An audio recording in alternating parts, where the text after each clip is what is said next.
to it all.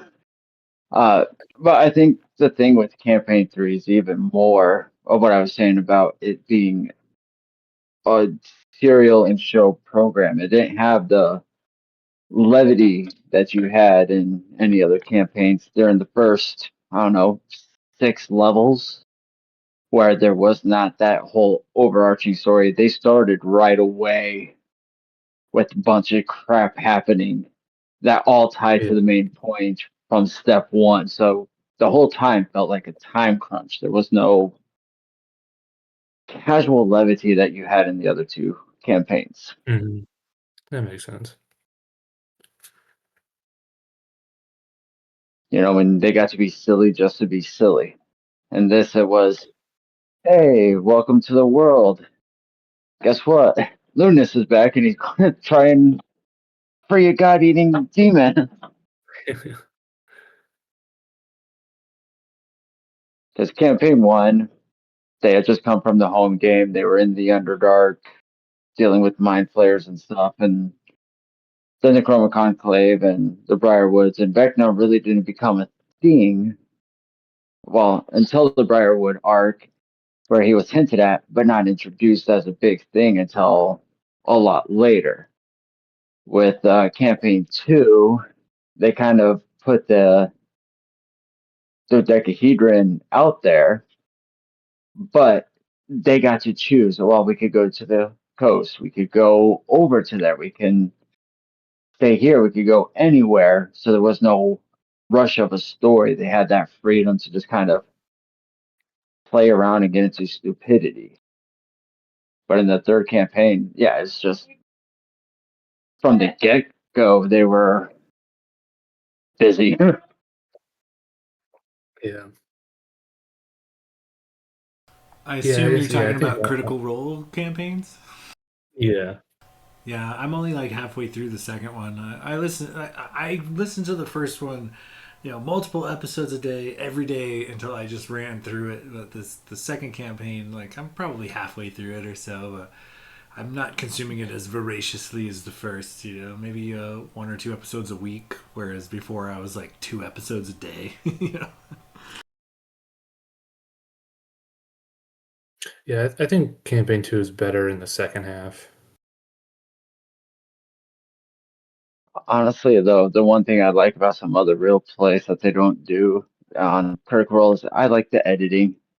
You could get rid of a lot of the ums and the false starts and the ideas that don't go anywhere. There's no joke off it. There's no payoff. It's just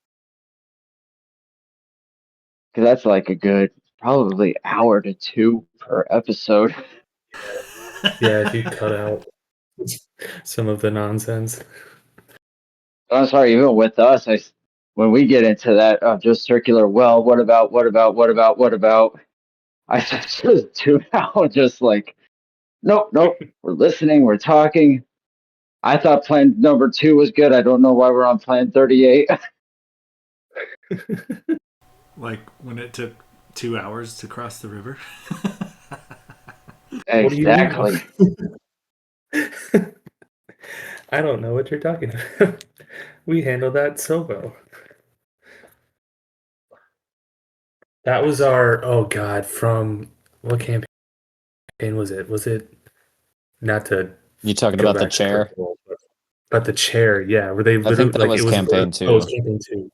Yeah. There was a chair in a basement and they literally spent like probably a good like 30 to 40 minutes being like, okay, but like why is there this like all these like conspiracy theories about why there's just a chair in a basement?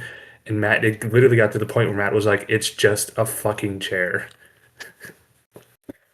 Yeah, I just hit that episode. I don't know, like 6 or 7 episodes ago. I found it quite entertaining. Yeah, I had a good time with that one. Can we move on? Well, to be fair, we get that way sometimes about plot hooks, especially in like the one shots. It's like it's a one shot and we're still there trying to negotiate gold and whether our characters should actually take on this mission. And it's like, dude, there's no story if you don't just agree to this. Just shut up and say yes.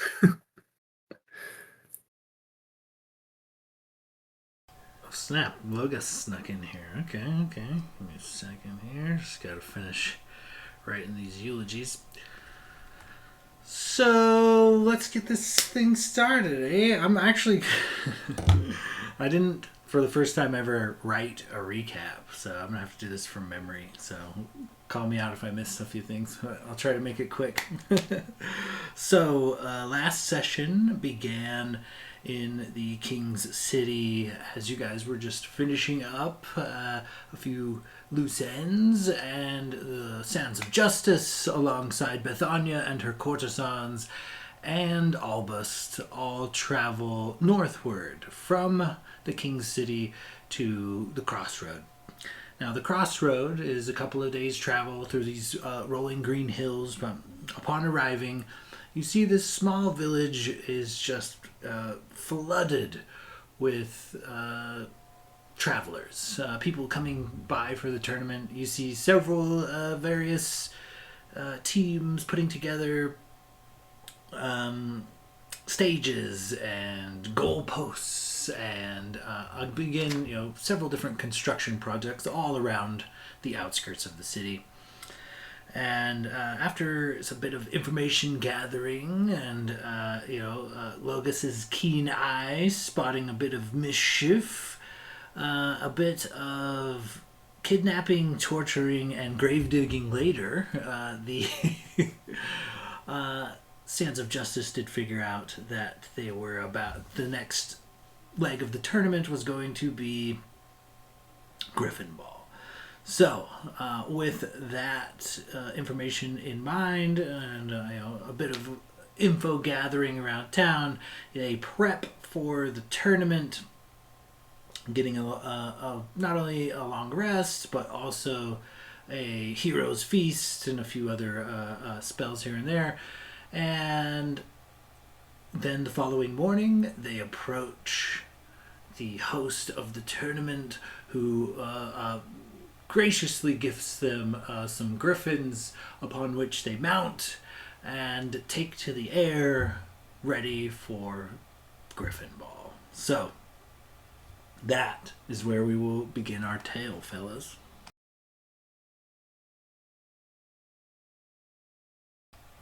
So, as the party ascends to the 500-foot mark, you are looking at, just open air. Behind the party, there is a large iron ring. It is big enough that you could easily fly through it with room to spare on one of your griffins. Now, there is a similar ring across the field, and you see the team of grungs, all also mounted on griffins, roughly a few feet from their goalpost. In between the two teams, in between the Sands of Justice and these grungs, at the halfway point on the field, are 3 iron balls. They are large, like beach ball sized balls, and they hover in the center of the field. And each of them, at least at a distance, looks to be completely smooth. Not a crack, nor a rivet, just almost like a ball bearing. And as you guys kind of prepare for the whistle to signal the start of the round, everybody go ahead and roll me some initiative.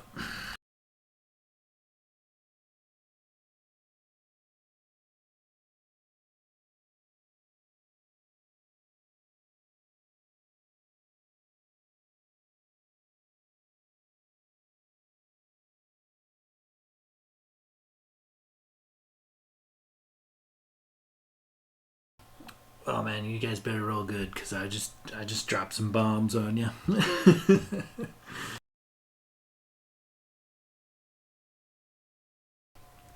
Not bad, not bad. A 19 there.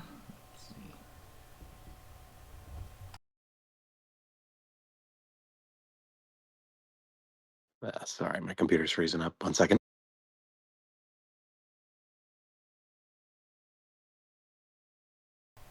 Alright, so let's see here. We got a 19 there.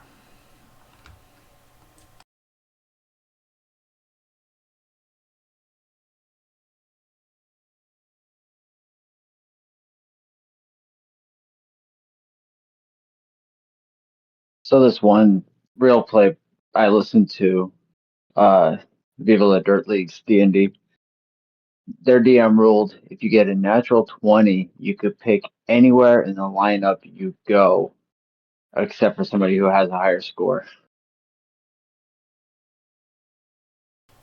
I like that. So then you That's a get, fancy homebrew rule. That's a good idea.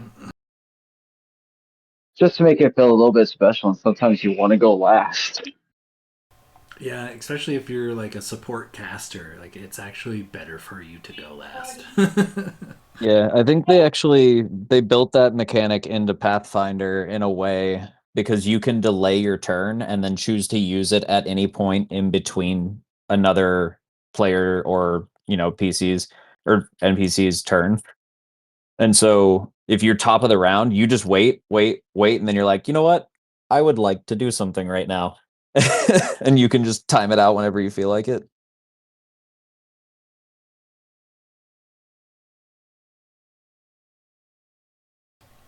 That's a good idea. I like that little mechanic. I forget what we were doing. I think maybe it was a one shot or something, but I do recall being like a support caster and like rolling well in initiative kind of fucked me on more than one combat.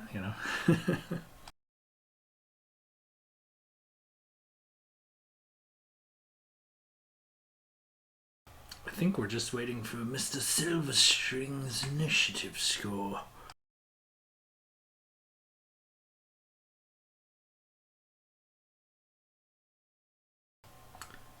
Oh, god damn. Yeah. All right, it's coming down to dex between you and the grung there, Blade. So what's your dex score? Fuck. Of course I'm going first. My computer's like fucking buggy as fuck. Um, let me see. Dex score. Pretty sure it's up there. So 14 on my end. So higher than a 14.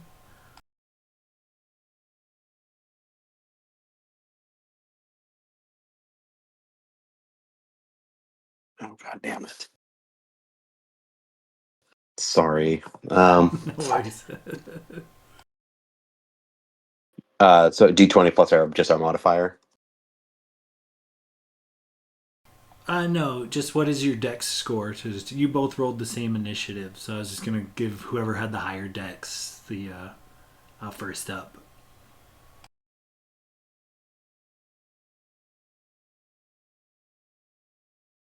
Um, I have it max. So I mean, I have it at 20, so plus 5. Oh, you win by for sure. Okay, for sure. Damn, here I am dropping bombs thinking the Grung are going to go first, and two of you guys beat me. And I had a 27. That's wild. I know. And this time I was like, please just go last, Will. Go last.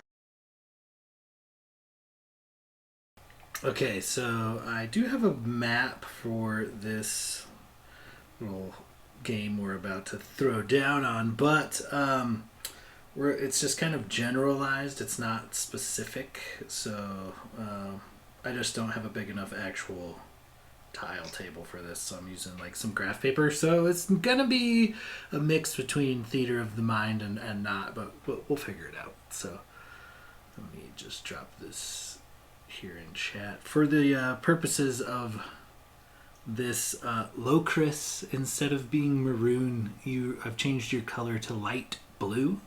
Everybody else is the same. My maroon marker died and I didn't realize it. So You never answered the question about how much violence is encouraged or accepted. any means Like, necessary.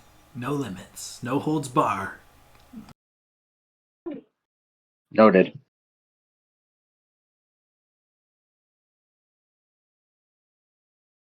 So with that, Renwick, the whistle blows from Darius down below, and all of the Griffin Ball matches around the small town of Crossroad crack off.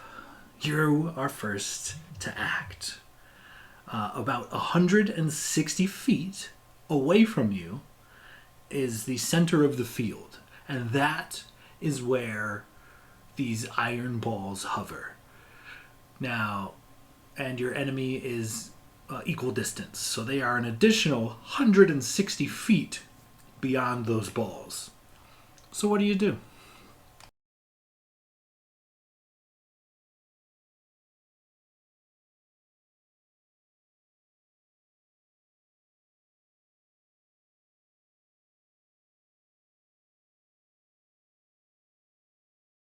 Sorry, I was muted. So correct me if I'm wrong, but we're on the Griffins and therefore they are our movement effectively, but we still have actions and bonus actions. I'm gonna say it's a standard action to make an animal handling check. However, a successful handle animal check will give you access to the Griffin's action economy. Okay. Uh, I guess in that case, I have to make a animal handling check. Let's see how that goes. Which is a +0 for me. 11. Okay, so what would you like to do in this moment? I was gonna start moving toward the ball on the right. Okay, I'm gonna say with an 11, it obeys your commands, but you're still kind of getting a feel for it. You haven't quite got it all down. You are only actually able to move at half speed with the 11 animal handling. Okay. Let me double check what that is. Okay, so it's still 40 feet. So I'll move you 40 feet closer. And with that 40 feet, would you say that I am within 80 feet of the grungs? Or at least some of them, preferably the yellow one, since we know that he's the champion? I will say no. You are 40 feet in. You're a total of, let's see, 160 and 160 would be what, 680. Hold on a minute. What is 16? 320. Okay, 320 total feet, and you've moved 40 of it. So they're still a good ways away. Okay, yeah, fair enough. Oh, fuck me. That severely limits what I can do. I would say that is just the Griffin's movement. You can, do a double dash essentially if you would like to move 80 rather than 40, but that would be movement and action for the Griffin.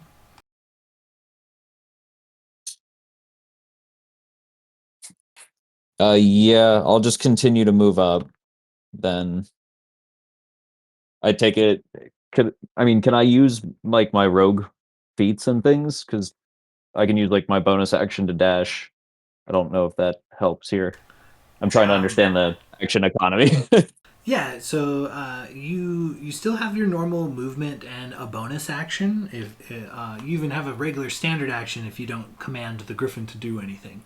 So you're essentially just everything still applies. Everything's still in play, but for instance, you can't use your movement to make the Griffin move. Your movements don't combine. The Griffin has its own like movement speed. So like you would have access to things like that through the handle animal check. It also Okay. has an attack, and you can be given various commands. Protect this person, catch that person, for instance. Things like that. But Okay. Yeah, for this turn, then I guess I'm just going to try to close the gap and head toward the right ball, and then see how everything reacts. okay, moving on down. That would be Blade. The whistle blows off, and Renwick's first to act. He looks like his griffin might be bucking a little bit, but it does essentially get a jump on everyone else. So, how do you react? Probably more of the same. I'm probably gonna try to go like yeah to the griffin and kind of try to move it forward. Okay, same deal. Go ahead and give me an animal handling check as you go to move forward.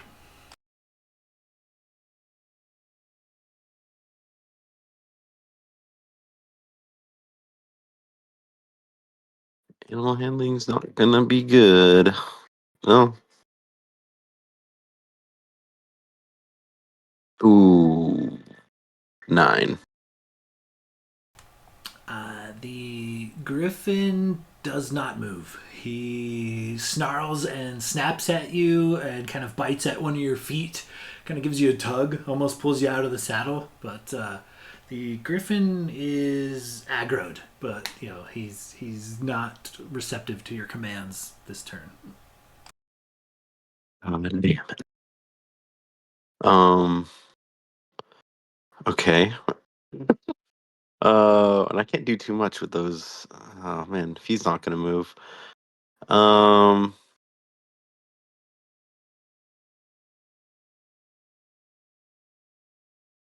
Um. Oh, God. I guess so. The ball's in the center. How far away did you say those were? Midfield is 160 feet. Damn.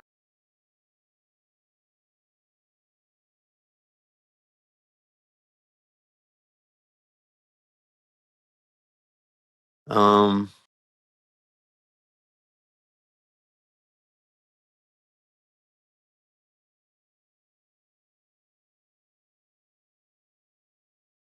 hmm,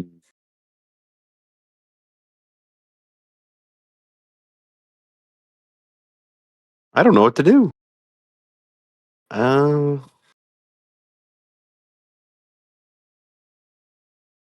Still got a bonus action, but it kind of limited you a little bit. Okay. I think I'm going to. Um.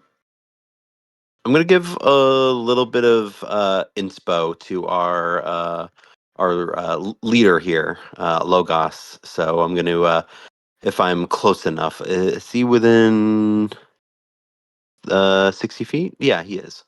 Yeah, he's Um, about 30, 40 feet, but you're all kind of in a line in the air, so you're definitely nearby.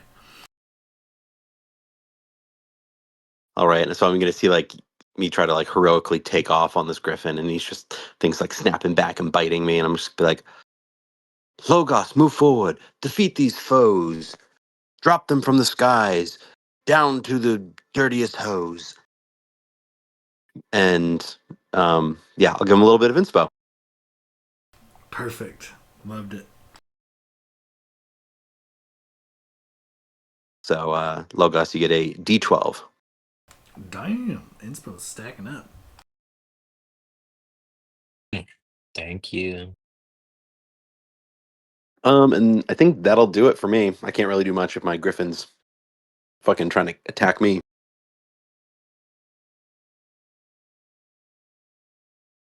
You heard it here first, guys. Blade hates animals. Dude, I got a menagerie of animals. Okay, fair. I should have Okay, brought Gabriel. so let's see here. Okay, a few things happen on the Grung's turn. The Gold Grung, the one that you guys know to be the captain, begins uttering some ancient magics, and what was one becomes 5. There are 5 gold grungs, each upon their own griffin, and they hover around the goal. Now, the other 4 teammates, they make a mad dash for the hovering balls, and each of them make it with a full dash action. Let me make sure here. Yeah. Okay.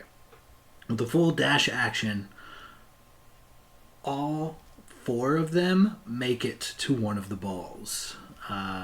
The right and left ball, they make it there. However, their standard action was utilized commanding the Griffins. And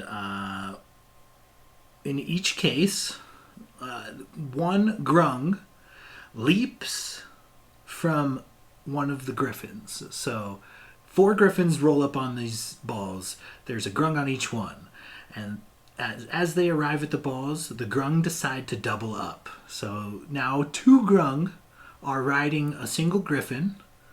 And then there are 2 just free griffins that have made their way towards these still balls. But essentially, the grung are now riding 2 per.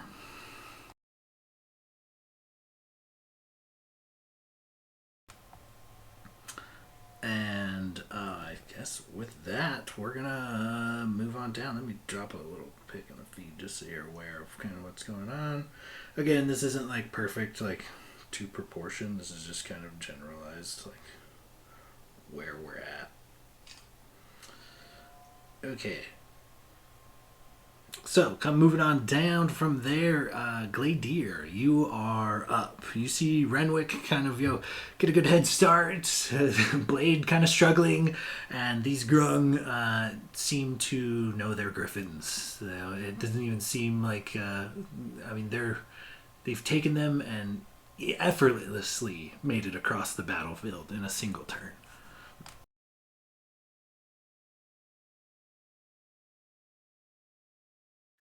Okay. Sorry,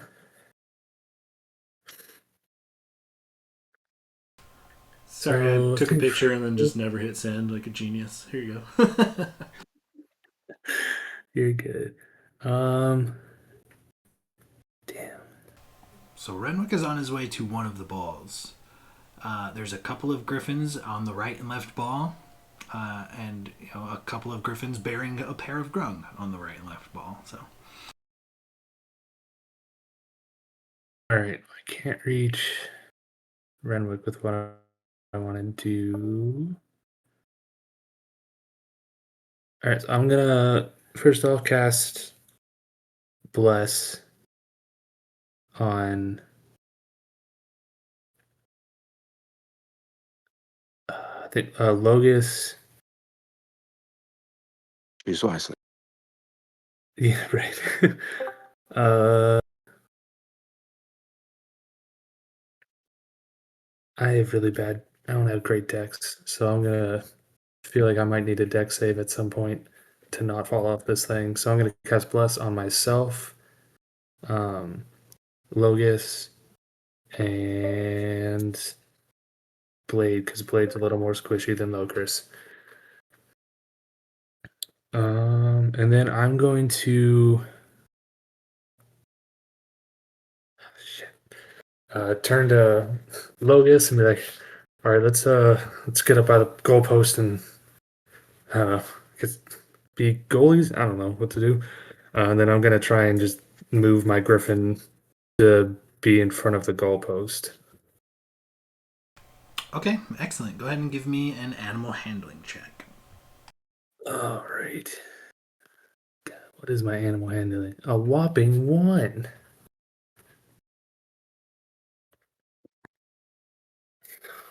No, that's a 7. You have a similar situation where your griffin does not want to respond to your commands. He cries out as you kind of give him the heels to go like a horse. He whines and snaps at you. He does not obey your commands. All right. Oh wait, can I have? Never mind.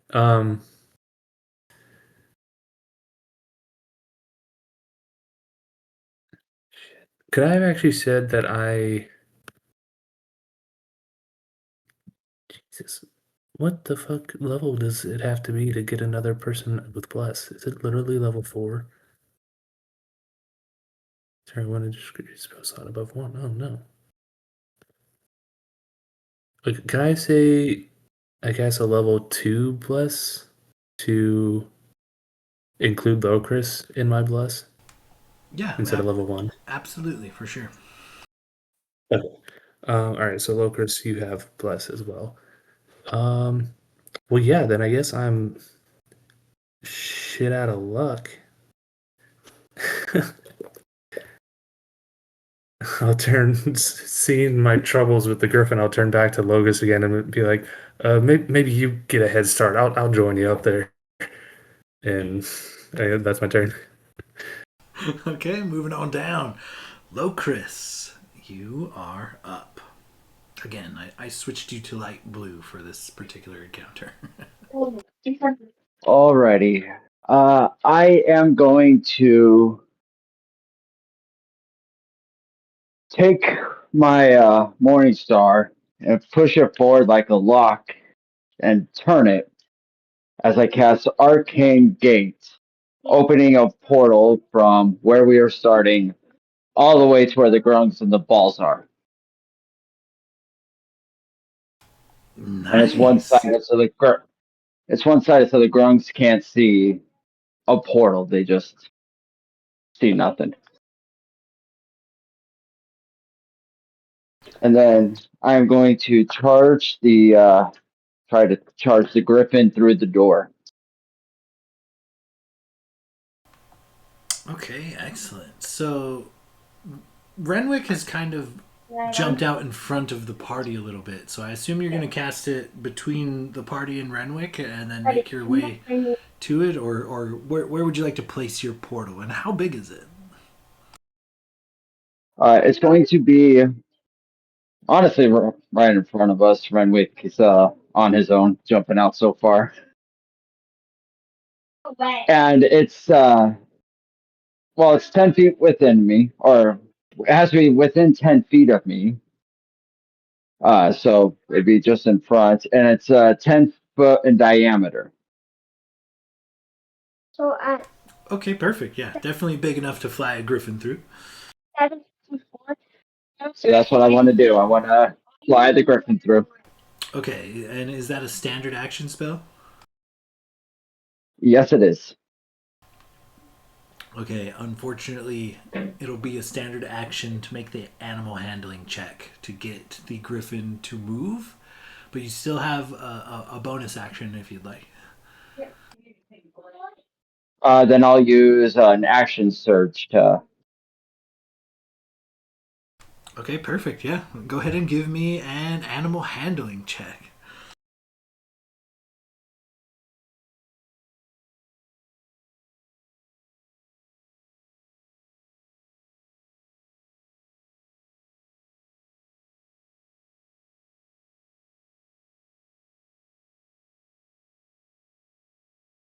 Oh, it doesn't like that complicated. Oh yeah, that's too much for Avery's weak little brain. Oh no, I think it's because I forgot his face. Let's see. 15. That's the magic number. So you fly through this portal. You say through it 10 feet in front of you. So where at would you like to arrive? Near the center ball, kind of in between these two teams of grung, or did you want to specifically go for one or the other? Tell me where you kind of wanted to pop out at. I was thinking right in front of that center ball so that I just come flying through and swing past the picking it up and. Okay, yeah, perfect. Yeah, so you make it there. I'm going to say 10 feet to get in. Another 10 feet's got you right on the ball. You still have 60 feet of movement as far as the griffin goes. So you want to make a flyby and grab the ball, correct? Yep. I guess go ahead and give me a strength check as you reach out to this hovering iron ball. The second you touch it, it loses its weightlessness. It is, in fact, quite heavy, and it is very smooth. There are no handles or rivets or cracks to grab onto. All right. See 1D.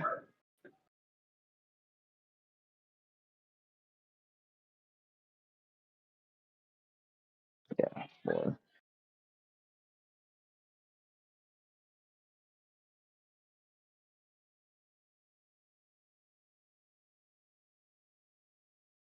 Really? I fucking get those gauntlets and it fucking rips me off.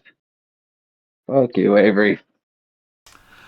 So as you reach out to grab the ball, it falls straight down. It slips right out of your hands, but does begin sailing towards the ground at an alarming pace. I'll use my bonus action to turn on giant strength. So I'm a large creature on a griffin. But now I have advantage on strength checks. Since the fucking gauntlets want to be dicks. Okay, yeah.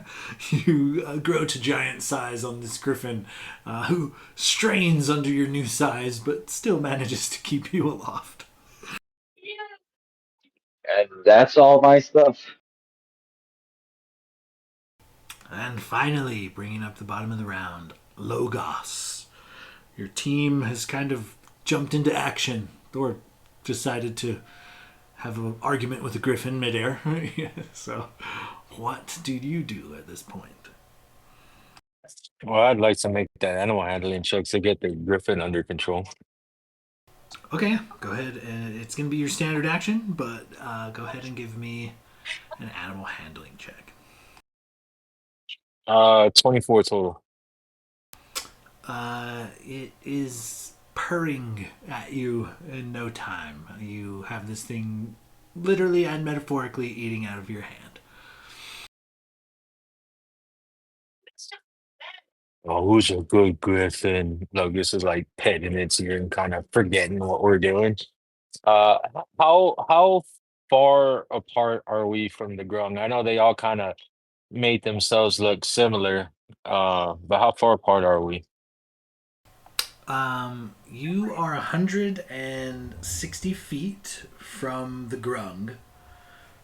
You are about 50 feet or so away from the, not even 50 feet, probably 40 feet or so from the portal that Locris created. And yeah, so let's see here. Your Griffin actually has a movement speed, a fly speed of 80. So if you would like to double dash, you could absolutely close the gap and get right on one of these grung if that was what you're aiming to do. Oh no. I would just move up 20 feet. I want to put myself on the backside of like my comrades here. So I'll stay behind them, but I just want to move up to where I'm in 150 feet of all of them. I'll say because they're all hanging out midfield. Midfield's about 160 feet from you. You don't have to go very far. You know, if you go up 20 feet, well, the ones in front of you are in range. But if you did like 30 feet and a little bit of an angle, you could have all of them within range. Yeah, I'll do that. Okay. And that'll be my turn for the time being. So is now that I've got the griffin under control, am I gonna be able to have like certain things that I can do with it, or is it just now it's not gonna necessarily fight me when I want to move? Column A and column B. Your score was particularly high, and that kind of lowers the animal handling DC to get it to do what you want. But it really just comes down to what you ask it to do. Do you want it to fly over? Do you want it to carry one of the balls? Do you want it to attack one of your enemies? These are all kind of different DCs, but considering you rolled so high, I'm going to lower the DC for your particular beast for sure. Okay, cool. Just for clarity, for the time being, that'll be my turn. Okay, sounds good. Moving on back to the top of the round. Renwick, halfway to the halfway point, what do you do? Have the grungs officially picked up the balls? No, they flew to within arm's reach of them, and then one grung on each team of two dismounted its griffin and remounted the already mounted. So there's a griffin flying solo, and there's a griffin flying with two grungs on it. Okay. The griffin with two grungs on it, are they currently in a line from where I'm at? I assume a line would pass through the two of them based on the angle. Just want to confirm. Yeah, I'd say one mounted in front, one mounted in back. You could line them up certainly. Perfect. Lightning bolt. I wanted to get all four, but since I can't move the griffin and do a lightning bolt in one turn, I can't get all four, and that makes me very sad. Okay, awesome. I'm gonna need you to roll me a percentile die there. You can just roll a D100 in A-Ray or throw down on your percentage die, whichever you prefer. But I need a D100 percentage or whatever from you. Let's hope high is good, because I don't know what's about to happen.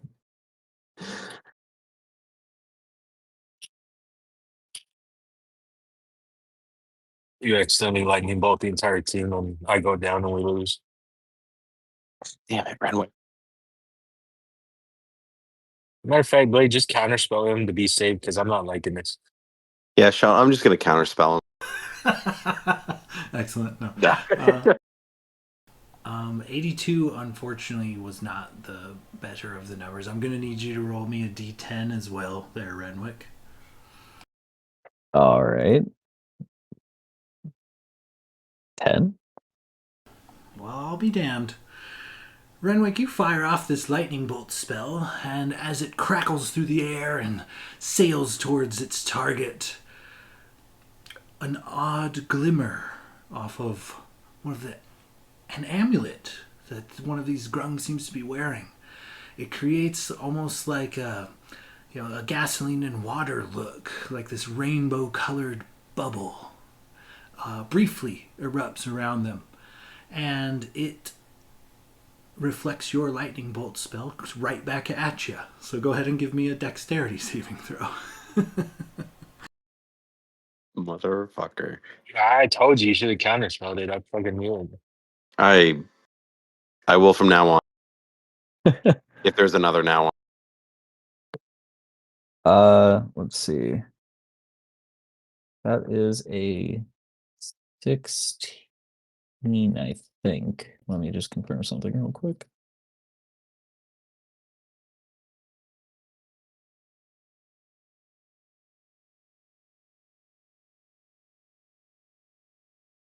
Yeah, 16. What's your save? Oh, and my own spell? Yeah, they essentially reflected your own spell back at you. So you're trying to spell dodge your own save. Is 18. But I do have evasion, so when I'm subject to an effect that allows me to make a dex saving throw, I take only half damage, and no damage if I succeed. So still half damage, but all right. Well, that's unfortunate. At least you hit something with it. God damn it, Sean. Every time with you, man. I I think swear to God, Renwick. next campaign, I'm playing a fucking sorcerer, and I'm gonna be the goddamn worst on you.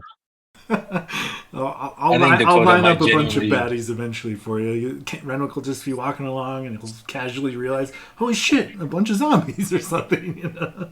You've lined them up like 4 fucking times, and every time it goes haywire. This time I shot myself, and I rolled high fucking damage. He was so Oof. excited in the other chat, man. I shit you not, dude. Look, 20, 31 points of damage. Thank God it's halved, but fuck you, Sean. Every goddamn time. I didn't even go for more than 2 this time. I was trying to take the low card. Beware of orphaned children and frog monsters in my campaigns. That's all I'm gonna say. God damn you. He sounds crushed. I am so heartbroken. I wasn't even We're- hoping for much on that one. I just got fucked. Oh, I just feel like I am useless in this combat. We can take a 5 minute break if you need, but it sounds like you're going through it. So at least for a bonus action, technically speaking, the language of this spell lets me summon a tentacle at a point that I can see. Could I summon a tentacle in like midair? Yeah, I'll say you can see as far as you can. Yeah. Where do you want to put this tentacle? I want to put it right to the side of the griffin with 2 grungs on it, and I want to take a smack at the grung in the back. Okay, excellent. Go ahead and roll me an attack roll. Let's see. That's +10. All right. 26. Oh, very nice. Hits for sure. D8 plus 1 on damage. So 6 6 cold damage. And I believe that you lose some movement speed, if I'm not mistaken. Oh, 10 feet of movement speed.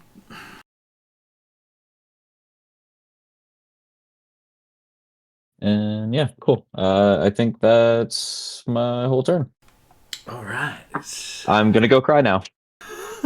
You're welcome. BetterHelp.com. Oh, sorry. That cracks me up. Blade, you are up.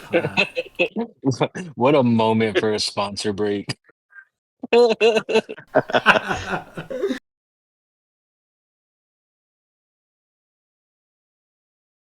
Just cut in like a, if you or a loved one needs help. As Renwick barbecues himself in the background, it cuts to the suicide awareness hotline. In the shower, biting his own fist. Let's see. Fuck me. This is gonna suck. Okay. Yeah. So imagine this griffin is kind of biting, snapping at me. Um, I guess I'm gonna try to move forward. I guess what's going on with this portal that Low Chris made? What's that all about? Okay, so about 10 feet in front of you, Locris made a portal to halfway through to the other side of the battlefield. So, how long does your portal last there, Locris?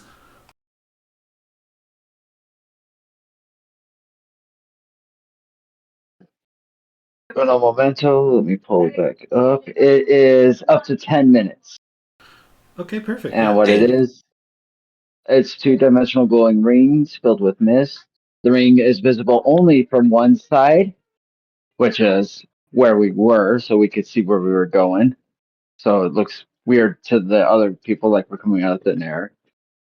And then any creature or object entering the portal exits from the other portal as if the two were adjacent to each other.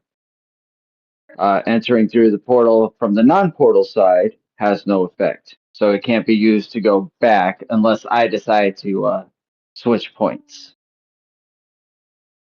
Oh shit, that's crazy. Excellent. Yeah, that's a dope spell. Well, I guess let's see if I can get this fucking griffin to even move. All right. Um, Go ahead and give me an animal handling check.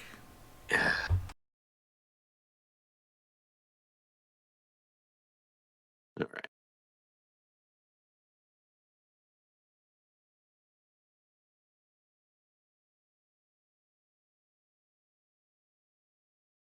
Please, for the love of God. 14. It obeys reluctantly, though. Enough to get to the portal. Yeah. You are still at half speed, so it's not willing to just full on barge through, but even at half speed, it's got 40 feet of flying speed, and so begrudgingly, your griffin begins to move forward upon your command and through the portal, which wisps you halfway across the battlefield, closer to Locris. Okay.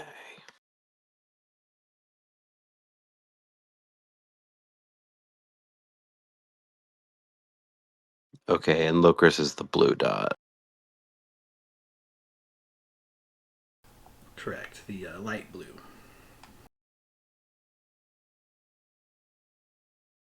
Okay, so that, and just so I understand, so doing that was my action Correct. to move the griffin. Correct.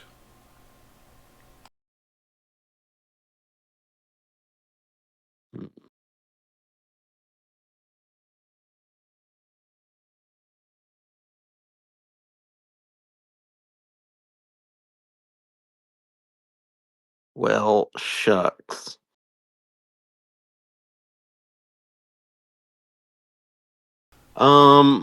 I think I'm going to be fucking basic. I'm going to throw out a some inspo to Locris as well. You see like a blade kind of pull out his double neck loot and trying to jostling around on this griffin.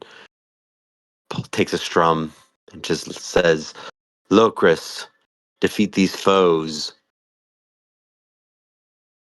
Scalp their faces down to their toes." I didn't want to say hose again. Excellent. That's that's it. So D12 for you. And Thank you. yeah, oh god. I feel like I put myself in the middle of this shit now. Yep, I think that'll be it. All right. So, moving on down, that is the Grung. So, we're going to say the team on the left command their Griffin to grab the ball. The Griffin moves with the two Grung upon it, and it grabs this kind of a heavy metal ball hovering in the air. And so the two Grung on the left now have possession of one of these balls. The two Grung on the right, I'm going to make a roll here. One of them reaches out and begins casting a spell on the ball nearest to them. I counterspell that shit. Okay, perfect. I don't want it. It fizzles in their hand. And the other Grung seems to yell something in Grung at the Grung who just failed the spell. And he then kicks at this Griffin. And the Griffin reaches over and grabs the second ball. So, the ball in the middle, just to be clear, Locris touched it. However, it was exceptionally heavy. Let me make a roll here for this Griffin. And the ball dropped. So there is a ball sailing towards the ground currently. However, each team of grungs, the left and right, now have possession of these steel balls.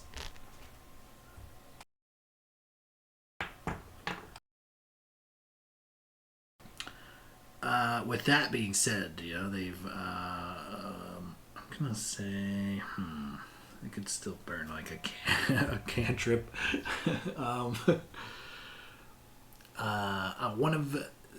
No, let's see. Yeah, one of these grung. Go ahead and make a spell attack with some arcane words towards Blowchris. Counterspell.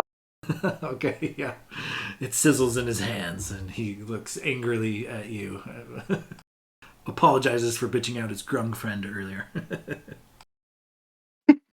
Moving on down from and the leader, the gold grung, him and his 5 copies just kind of circle the goal.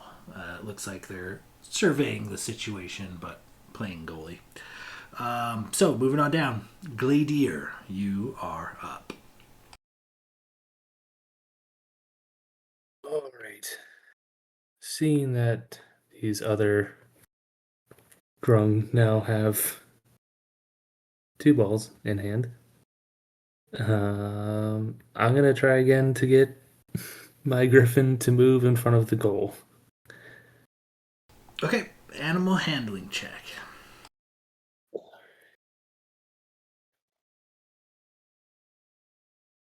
Oh, much better. Oh, thank God. Dirty 20.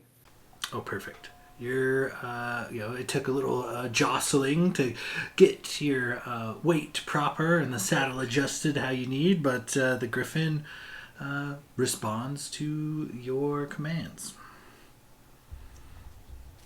All right, yeah. So I'm gonna fly him up and just be centered in front of the goalpost if I can make it there.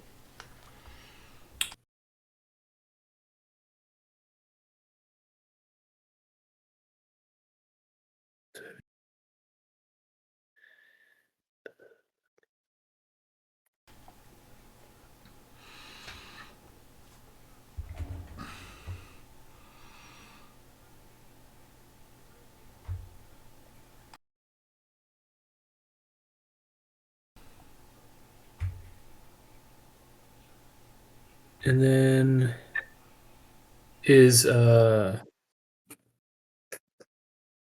Logus still within 30 feet of me? No, you actually kind of had to move a little bit back while Logos moved forward. So I'd say he's just outside. He's probably he moved at an angle about 30 feet, so he's just outside that. Probably 35, maybe 40 feet. Yeah, and how far is it to the goalpost from where I started? Let's see. I'm gonna say you burnt about 45 feet of movement to get there. You still have another 35 or so with the griffin if you'd like. You could probably make it just to Logos if you tried. Could I take like the long way around and like move towards Logus so he gets within 30 feet of me, cast a spell, and then move to the goalpost? Yeah, I'll allow it. Okay. Yeah, so I'm just gonna like as I fly by, um and grab my amulet of Palor and kind of like fling out a hand towards Logus as I'm swooping by him in a kind of like shimmering golden like kind of like energy that like almost like envelops his body for a moment before fading away. And I'm casting Sanctuary on Logus. So I can put the language of the spell in the chat, but basically anyone who tries to attack him um, has to make a wisdom saving throw, or they have to pick a new target for the attacker spell. Okay, and that's on Logos? Yeah. Okay, noted.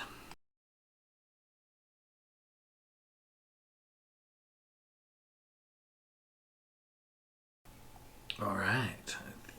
Wrapping up with Gladier. Moving on down. Locris, you are up. How do you kind of proceed? You've got a team of grungs on either side of you, each with a spare griffin, who now have possession of one of these griffin balls, if you will, while a third plummets to the ground far below. Deciding that chasing balls really isn't Locris's style, he's going to just kind of shrug at the falling one, reach into his pocket and pull out his scroll of Melf's minute meteors, which causes 6 tiny meteors in my space. And as a bonus action, I can expend 1 or 2 of the meteors, sending them towards a point or multiple points within 120 feet. So I'm going to send 1 meteor at each griffin. Each creature within 5 feet of the point where the meteor explodes must make a dexterity saving throw, and it's 2d6 fire damage on a failed save or half as much on a successful one. Okay, so there's 4 griffins out there. So which ones are you targeting? The ones holding grung or the ones not holding grung? Someone's holding Grum. I figured. I just wanted to clarify. Okay. So I'm gonna roll a couple of dexterity saves. That's an 18, but an 11. Does an 18 pass? 18 passes. Okay, so Just passes. one of the grung fails, so they'll be taking full damage. Also, I'm gonna roll for the griffin, which is another fail. So one of the grung passes. The griffin and the other grung fail. Let's do it again for the other side here. Ooh, that's not great. Sub 10. And both grungs fail on the other one. And the griffin succeeds, weirdly enough. 19. So, yeah. Go ahead and roll me some damage. And I'm hoping it might cause him to lose control of the ball or something. Oh, you know what? Renwick, thank you for reminding me. Locris, I need you to roll me a percentage die. You're shooting for 33. 1 to 33 is the magic number there.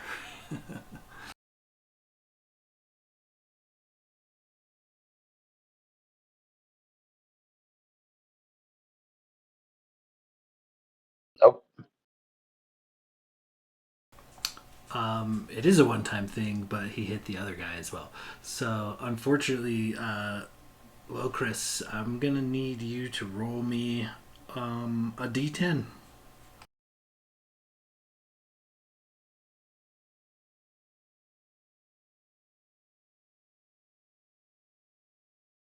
Middle of the road. I'm gonna say middle of the road actually reroutes one of your meteors to Logos. Eh. He technically has to make a wisdom saving throw because of Sanctuary. No, because I didn't target him. It says, any creature who targets thwarted. Yeah, I guess, so, Sean, whatever you want to take it. Because, yeah, technically he didn't target Logus. It's just a circumstance that happened. It's just random enemies on the field, so it's not. He didn't actually target him technically. Damn. What's the meteor's wisdom? But yeah, go ahead and roll me some damage there, Locris. Logos, I think I need a dex save from you as well, and your griffin. Didn't I get some kind of dexterity boost at the end of the last session? I can't remember. Pretty sure Locris, I know you your gave me hero's something. feast hooked you up with a pretty good bonus or two, but I thought it was con. No, I gave him the cat's charm, which was a advantage on dexterity checks. Yeah, I do recall now. Actually, yeah, I think you get advantage I on think this it's dex cat's save. checks. Or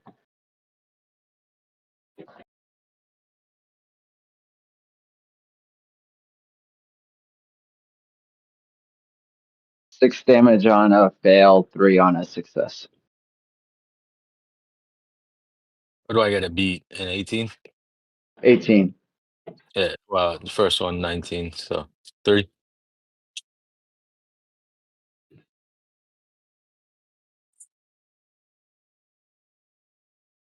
No, All right. For some reason, I thought that spell was like way more damaging than it turned out to be. Yeah. I was expecting a pile of d6s.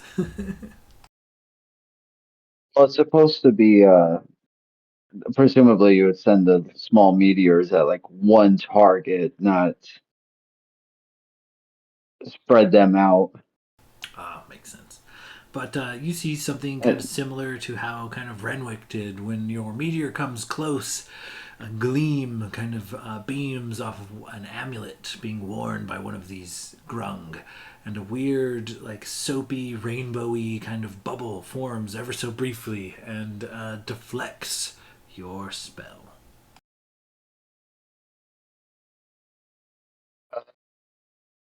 feeling offended, I think I'm going to charge after the grung that deflected. Okay, yeah. Um, And that'll end my turn.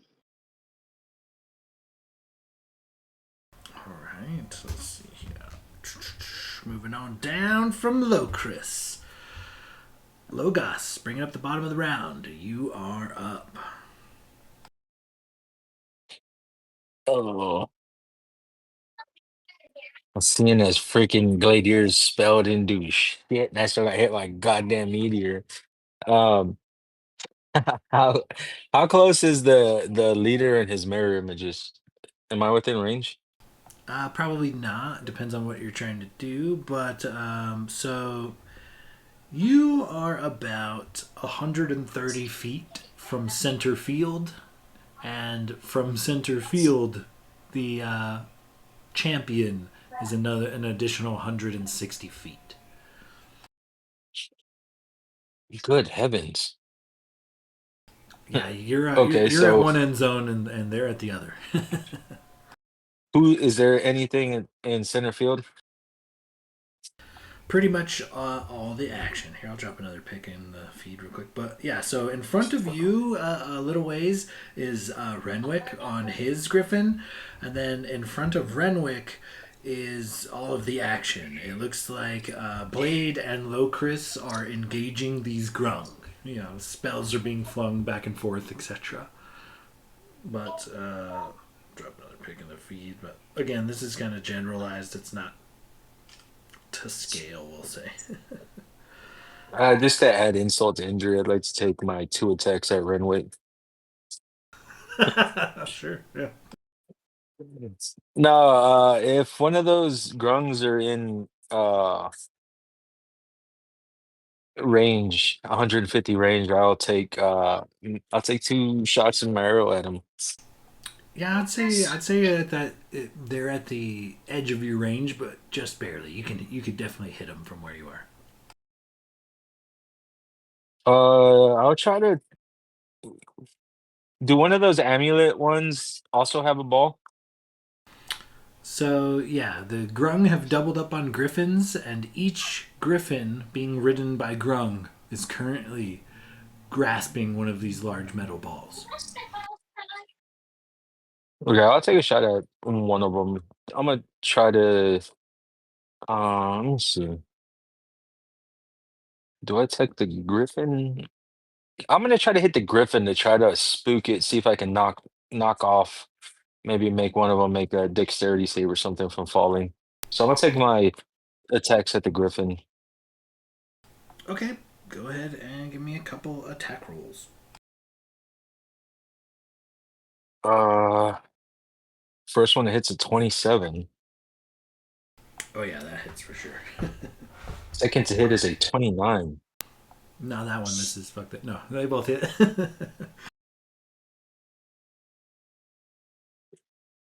First one is 12 points of damage. Second is another 12 points, so 24 points of damage to the griffin off my 2 attacks.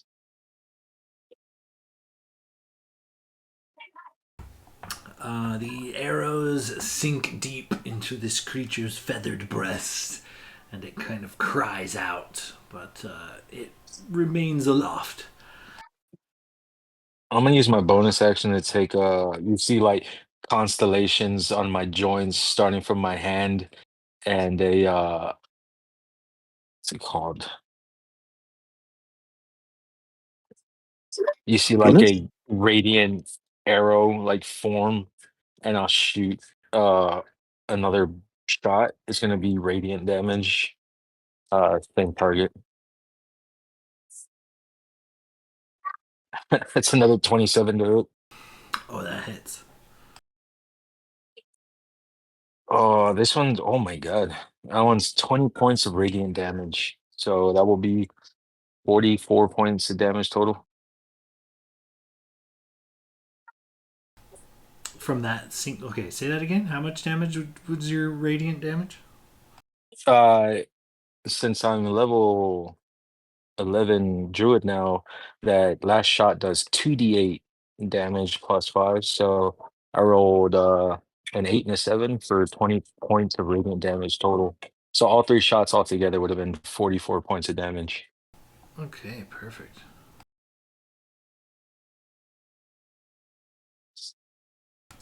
Your third arrow strikes true, and it causes the griffin to whimper and kind of almost like limp mid-air, but it remains aloft.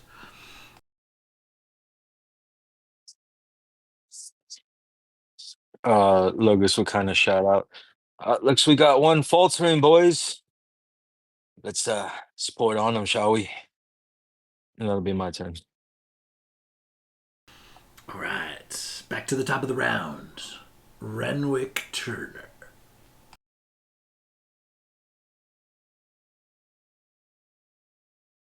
So I'm gonna say about 80 feet or so in front of you. This you see Locris and Blade somehow have magically made their way across the field, and they are engaging these grung. A few arrows fly by overhead and land true at one of the griffins in front of you. All right. I think the best thing that I could probably do is try to command the griffin to see if I have enough control over it to pull something off here. All right, go ahead and give me an animal handling somebody. check. 17. It's a struggle at first, but as you're kind of getting the hang of it, it takes you a round or two. But the griffin seems to be accepting your commands. Okay.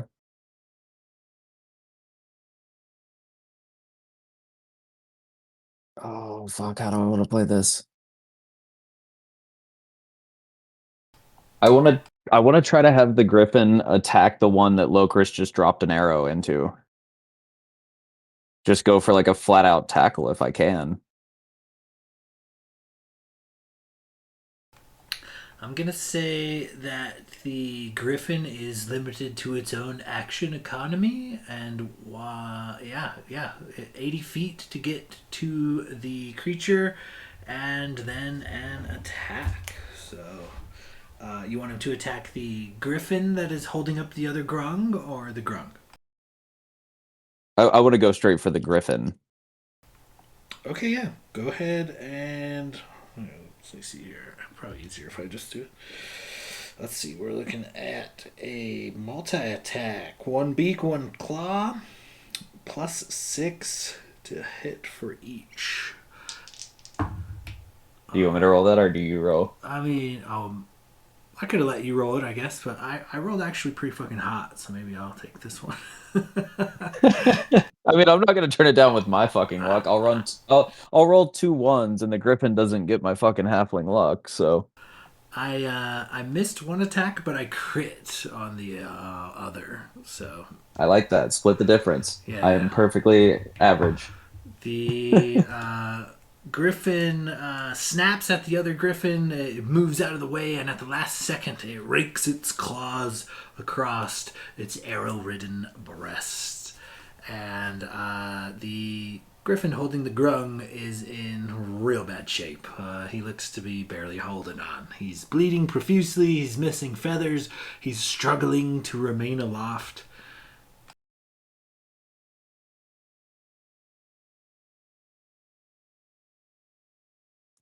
Bonus action, get the tentacle. I believe it's in range, or at least within 30 feet, because I can move Yeah. it. It's definitely in range. You struck one of the grung with it earlier. You could use it to strike the griffin. Go ahead and give me Yep, an attack roll. and 21. That hits. Oh shit, out of the tray. That was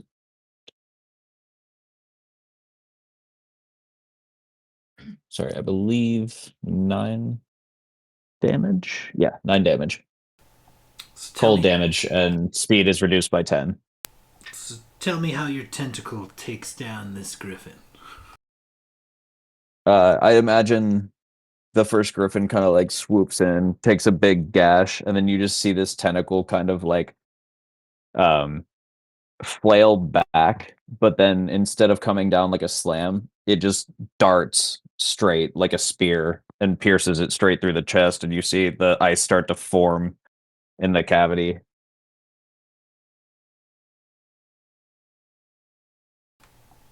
As the light begins to fade from the griffin's eyes, it slowly begins to fall.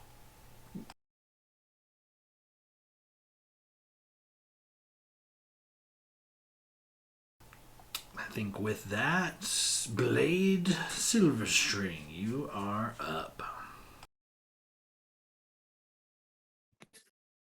All right.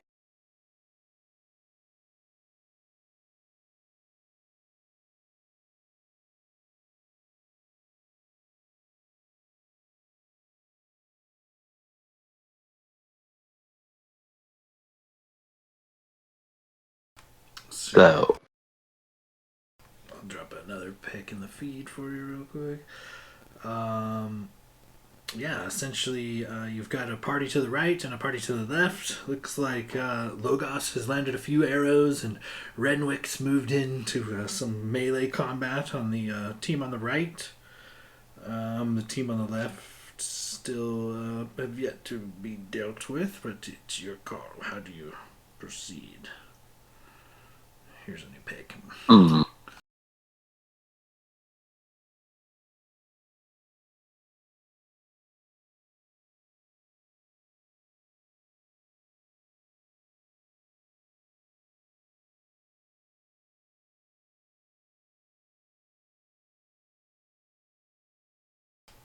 I will say, with the fresh slaying of this of one of the griffins on the right, kind of the one next to Renwick, it begins to fall out of the sky. It is carrying not only Grung, but also one of the iron balls.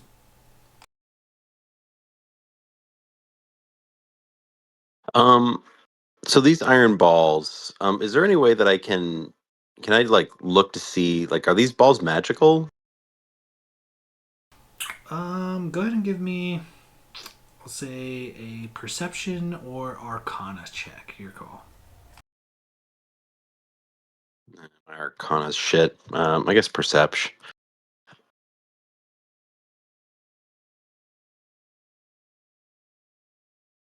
22? So while they were originally hovering, it would appear that a spell was cast on them in the beginning of this combat, but or this tournament rather, but they are not otherwise enchanted. Touching them returns them to their normal weight, and they do look to be quite heavy. Okay.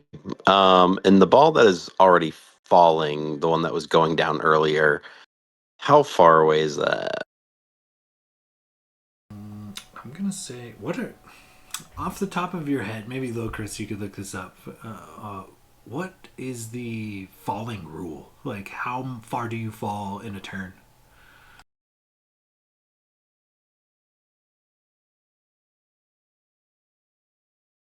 I suppose I could probably look it up myself too.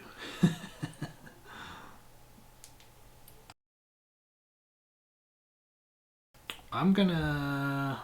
So, rate of falling is the end of the fall, 26 for every 10 feet.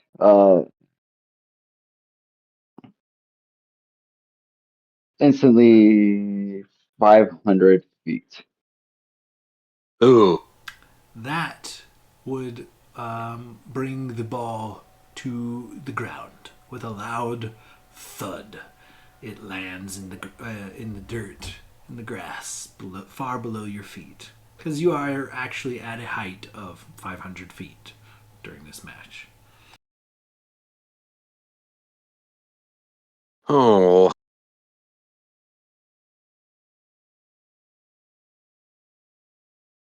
And these are the balls we're going to use to score. Unless we take down the big honcho down there. Correct. Hmm. Ties results in both teams losing, and with one of the balls touching the ground, the ball vanishes after it impacts. It is no longer in play. It is out of bounds. The game has been reduced to 2 balls.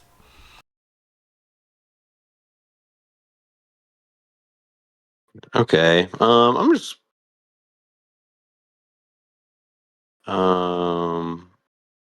for shits and giggles, I'm just gonna go ahead and as I see this griffin kind of beginning to fall and the ball beginning to kind of go with it, Blade is going to reach out his hand and say, "You stay with us," and kind of see like a silvery glimmer, mist, kind of go around the ball. I'm gonna cast animate object on it if it's not magical. It's just a large, smooth iron ball bearing, so you could definitely animate object for sure. Actually, I mean, and I don't know, like, if I guess if I do that, like, can I still have it fly? I guess I don't really understand if I. So it is currently, as it is falling, once the griffins touched it, once the grungs got hold of it, it returned to its, hundreds of pounds weight. So it is, there's nothing keeping it aloft aside from the grip of this now falling griffin. So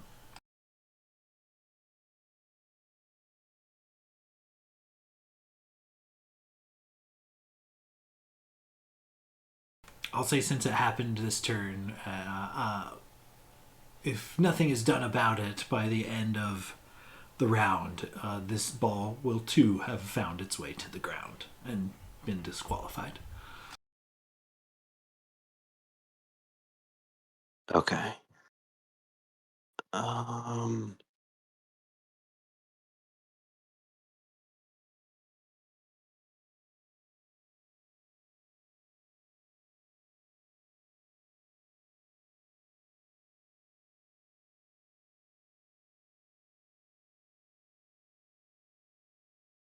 Hmm.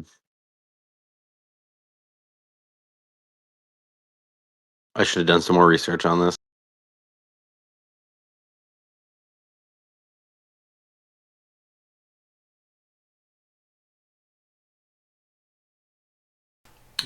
But also to your left, there is a couple of grungs sitting abroad a griffin who is not dead, but also gripping a large iron ball.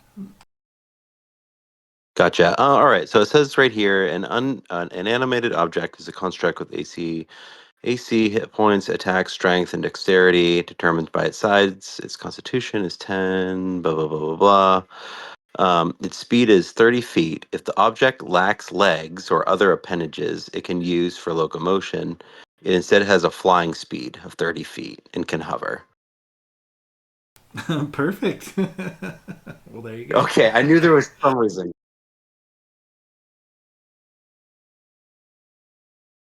There we go. Um,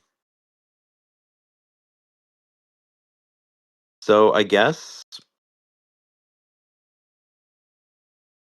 I can use a bonus action to mentally command this ball.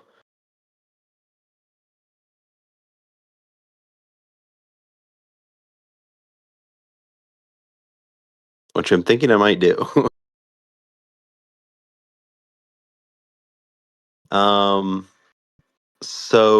So that was on the left-hand side. So was there another one that Logos had attacked on that side? Well, Logos, Renwick actually downed the one that Logos had hit with arrows. Chris has hurled a meteor spell at the other, but it was reflected. So.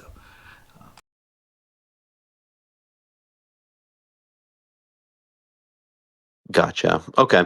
So I guess I'm going to, if there's another creature next to it, I'm just going to use the ball to fucking whack the other griffin, if there's one near it.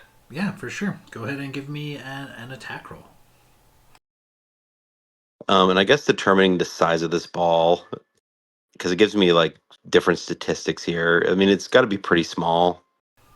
I mean, it's like a beach ball. It's like a 200-pound iron ball. You know, I'd say it would count as medium. Okay. And call it a medium. So let's I'm gonna roll.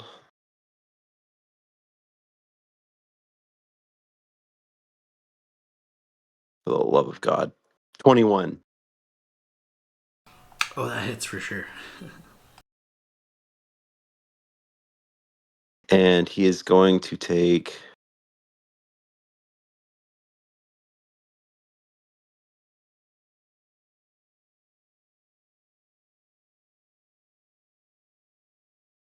goddamn 6 points of, I think, bludgeoning damage.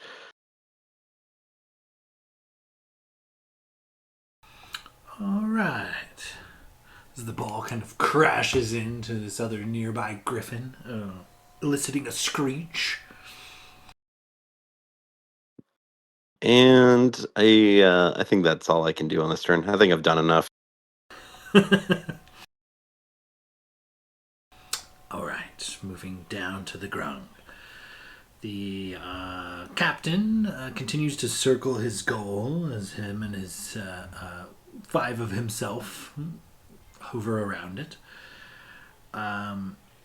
The team of grung on the left, I am going to say,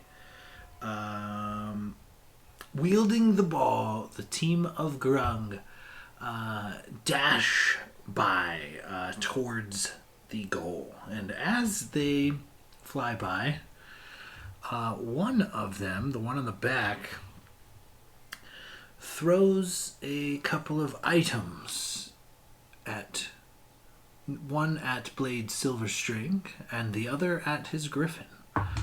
Blade, does a 21 hit? That is a miss. Ooh, perfect. Okay. Coming in for the griffin. Not great, but it's enough to drill the griffin. So, as this grung goes flying by, it throws a couple of small, hefty sacks at you. One sails by, just missing your head. The other lands firmly in your griffin's chest and explodes. It explodes into dozens upon dozens of wrapping, winding vines, and they quickly restrain your creature. And your griffin, I'll go ahead and let you roll. If you want to roll me a d20 plus 2 there. Blade Silverstring, for your griffin to not be fully restrained by this contraption. 15? One shy, unfortunately. God damn. It wraps up your griffin entirely, completely restraining it. Legs, wings, and all. And it slowly begins to fall. This fella will make his way. Gladier, this griffin comes flying in wild and hot. It's got a pair of grung on its back, and they fly right up to you. Like you are within melee of this creature. They are in your face. The grung on the griffin that has been slain. I'm going to make a couple of acrobatics checks. Ooh, natural 20 on one of those. Nice. Both of the grung leap from one griffin to the other. And with that, they both begin casting a spell. Looks like one on themselves and the other on the griffin. Counterspell. Which one? The one casting a spell on himself or the one casting a spell on the griffin?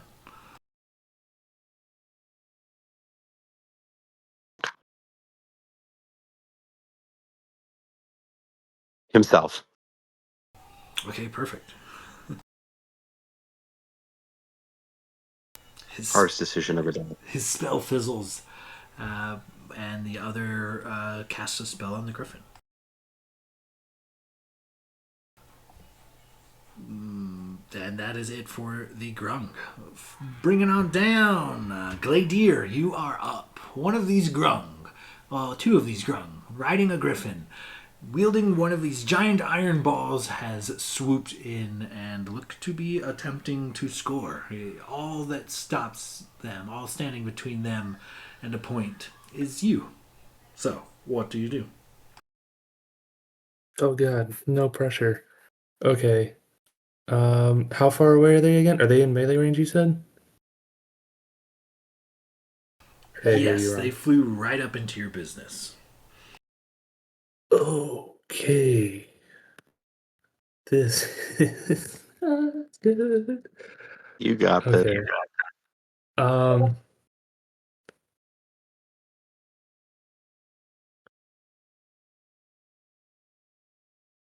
how big is the diameter of this? The hoop, the scoring goal? It's big enough to fly a griffin through, so it's probably 10 foot by 10 foot. Okay, perfect. And how thick is the ring? Like, could I place something small on it and like it will stay there, or would it fall? I'm gonna say it's about the same thickness of like your arms. Okay. In that case, I'm going to pull out my something I got fucking, I don't know, 50 sessions ago and still haven't used. I have a small stone sorcerer's tower that once per day I can use it to cast darkness centered on the tower. Oh, I remember that shit. So I want to pull out that tower and place it on like the bottom edge of this ring to see if I can balance it there and cast darkness. And that should encompass, it's a 15-foot radius sphere of darkness. So that should encompass the whole goalpost in darkness.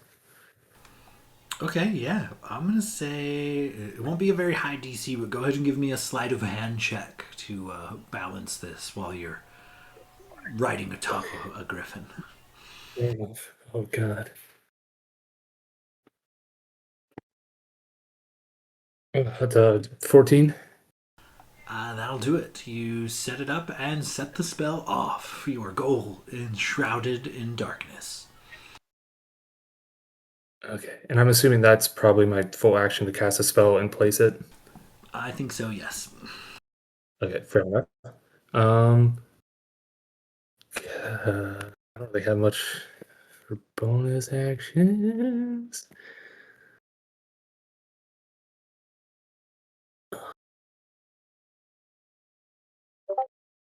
Shit.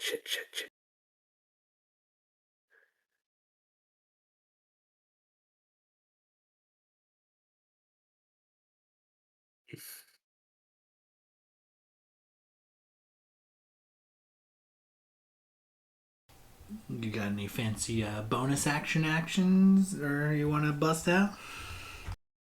I'm trying to think. Um,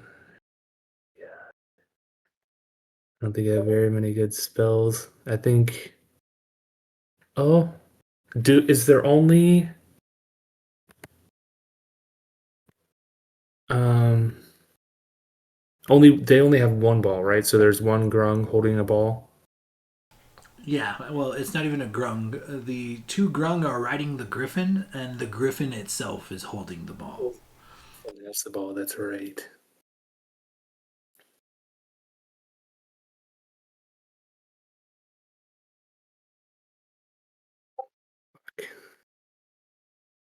I think that would really work.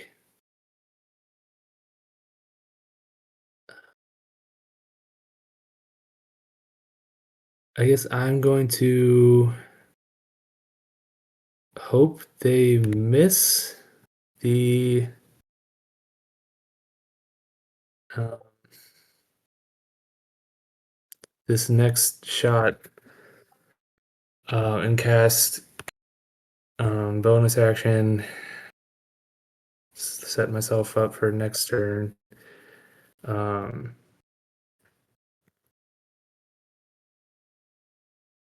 I'll cast blinding smite on myself.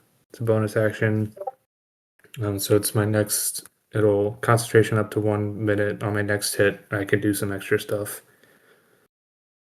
But yeah, I'm just gonna cast that third level spell. Okay, you got to drop Yes. bless to do that. Yeah, I'll drop bless. I think it'll Okay, perfect. be worth it. If I can Charging hit up the a griffin on this thing, charging up a blind blinding him. smite. Very nice, very nice. Yeah.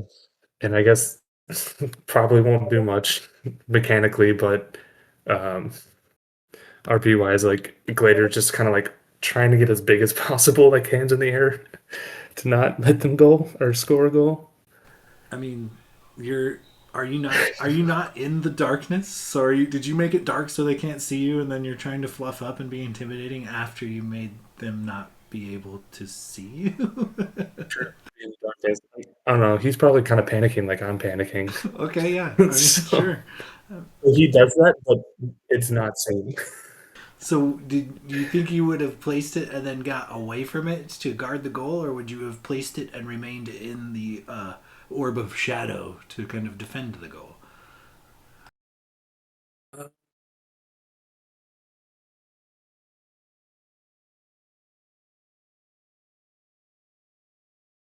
think he would. Oh, I don't know. Did you cast darkness and then you're sitting inside the darkness, just blocking the I ring with haven't. your body? I He didn't want haven't to see it either. moved yet. I I moved up to the goal to place the darkness, and then I'm deciding if I'm gonna move out because like I could stand there and just physically block the goal with my body, but I wouldn't be able to Yeah, see but anything coming. you can get a ball to the face at random. And those things are pretty heavy. In the dark. Um, I I'm guess tr- I'll move. I'll still be like in line with the goal, but I'll move just far enough away to where like I can see. So like I'm just outside of the darkness, but I'm still like in line with the center of the goal, like the center of the hole. So I know maybe where it is. I don't know. Okay, yeah, you can move forward a bit and just to kind of and just enough to give yourself some vision if you'd like. Yeah, just enough so I can see. I'm not encased in darkness. All right, But yeah, and then that'll. all right. So moving on down, Locris, you are up. These grung have just kind of leaped from one griffin to the other as the lifeless corpse begins to descend, ball in hand. What do you do? I'm going to use the Griffin's 80 feet of movement towards the rings.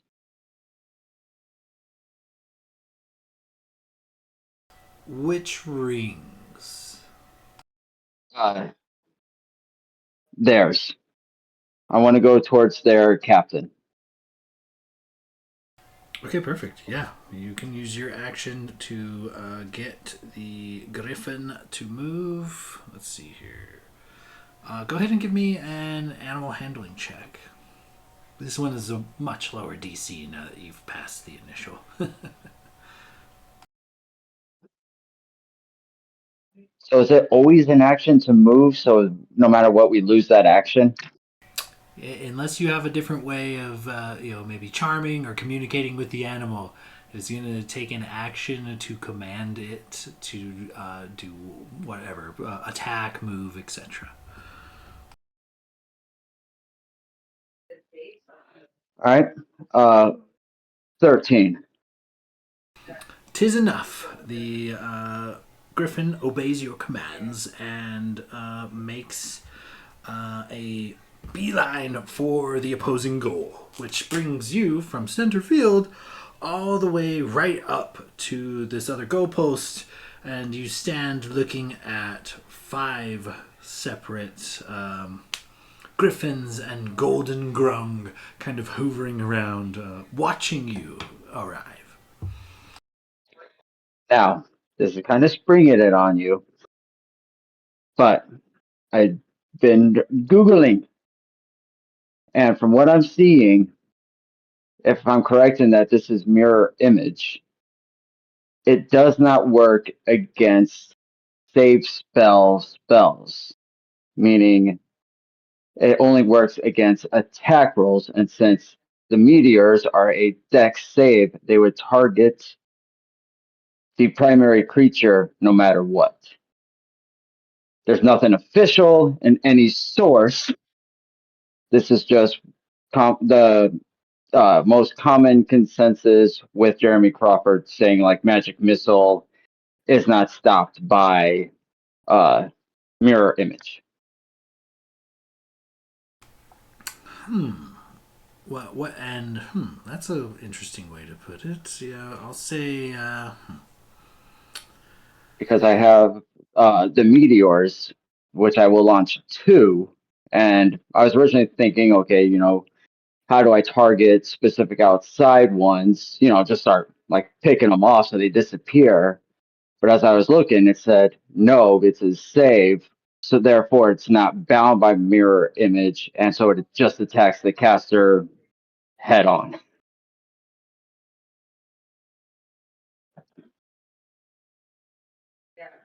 huh. Like I said, I know I'm springing this. It was just the idea through the turn, so I'm like, shit. Let me make sure I have all my information. Well, I mean, if there's no rule as written against it, I suppose.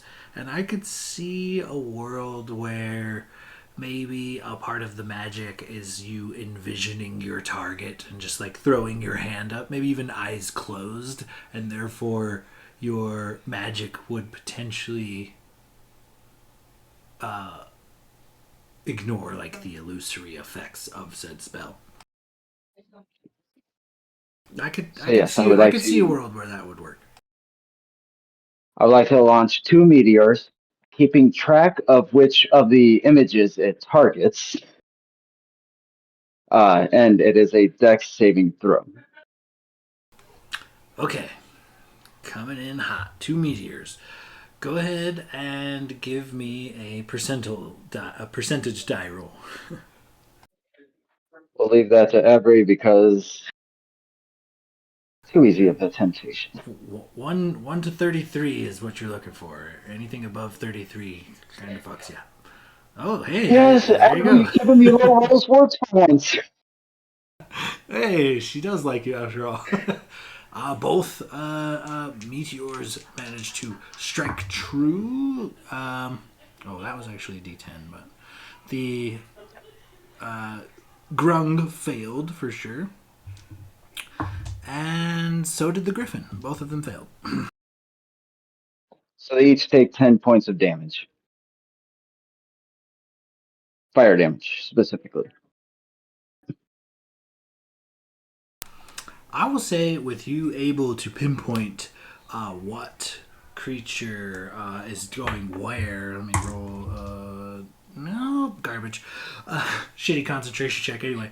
I'm going to say all of the other images immediately fade. Poof, they poof into nothingness, and you stand, or fly rather, eye to eye with this golden grung. Then that will end my turn. All right, it's a way to wean down the target field over there. Okay, moving on down. Logos, you are up.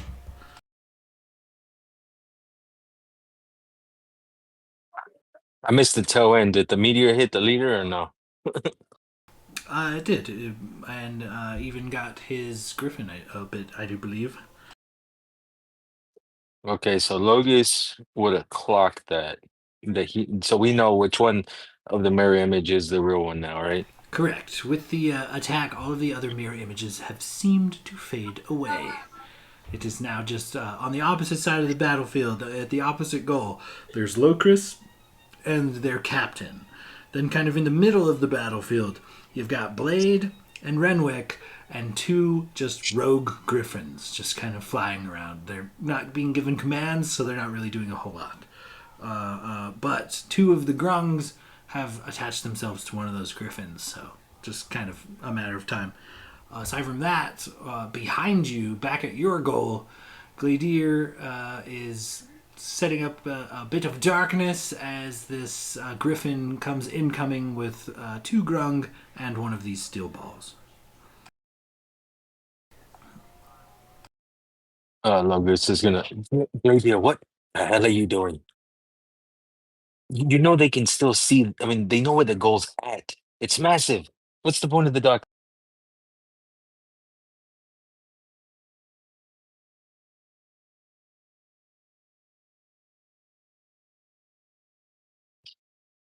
Just poke a little fun at him.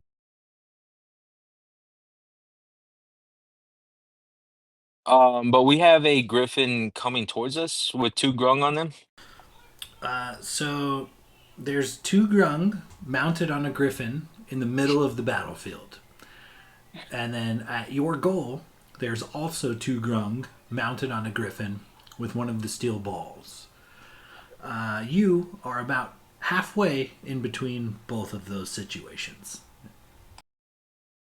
How far away am I from the ones heading towards our goal? You're closer to them than you are the others. You're about 40 feet.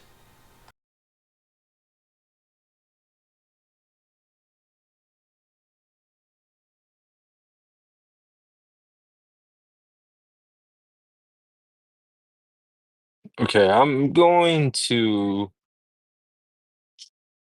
cast a spell in that direction. Um, I want to get the griffin and the two grung. Would I be able to do it without hitting Gladiator? What is it, like an area of effect? I think you could probably position it if to It's not gonna hurt your be buddy. cone of cold. You'd have to arc it a little bit, but you could pull it off, yeah. I'm gonna cast cone of cold at. You know what? I'm gonna do it at 7th level, Holy shit! What's the range on Cone of Cold? 60 feet. Oh, perfect. Okay, yeah. What do you need from me? Some con Eh, saves? It's gonna be a con DC 18.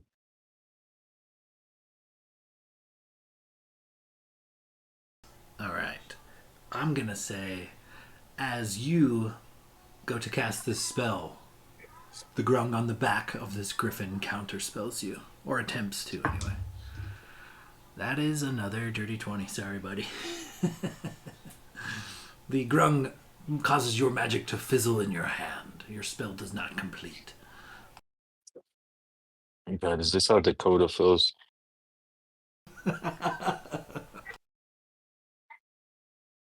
All the time, buddy. I'll, All the I'll tell time. you, buddy, this doesn't feel good. I think I'm gonna go ahead and call it a night, actually. Um, well, shit. Yeah, I guess I'll bonus action take a shot at that motherfucker that counterspelled me. Absolutely. Go ahead and give me an attack roll.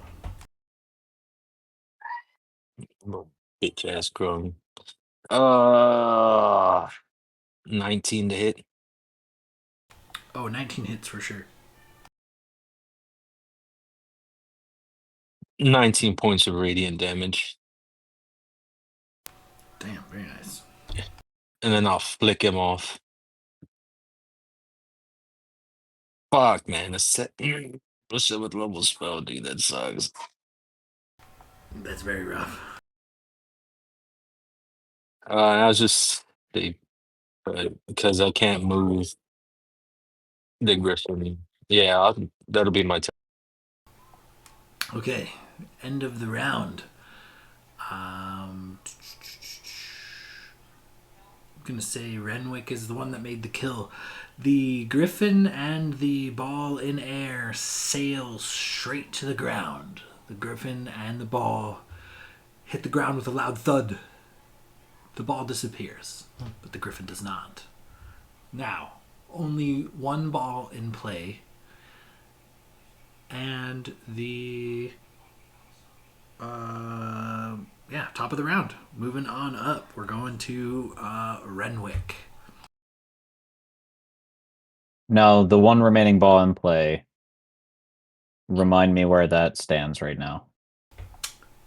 Just outside your goal. The only thing stopping it is a sphere of darkness and Gladier's face. Okay. And based on... this is tricky. Based on where I'm at, I should theoretically, if I can command the Griffin, have enough movement to get to the carrier, correct? Correct. All right, then I'm gonna try, I believe. Yeah, I'm gonna try to get the Griffin to work again. It worked once, maybe I'll get lucky. The DC is actually substantially lower after the first success, so yeah, go ahead and give me an animal handling check. 15. Perfect. The animal seems to adhere to your request. I'm going to try to have the Griffin rush in and not attack, but swipe the ball from the carrier. I'm going to say it takes the movement and standard action to run the dash action that it takes to get you there. But you, with a bonus action, could potentially wrestle the ball away from said Griffin if you would like.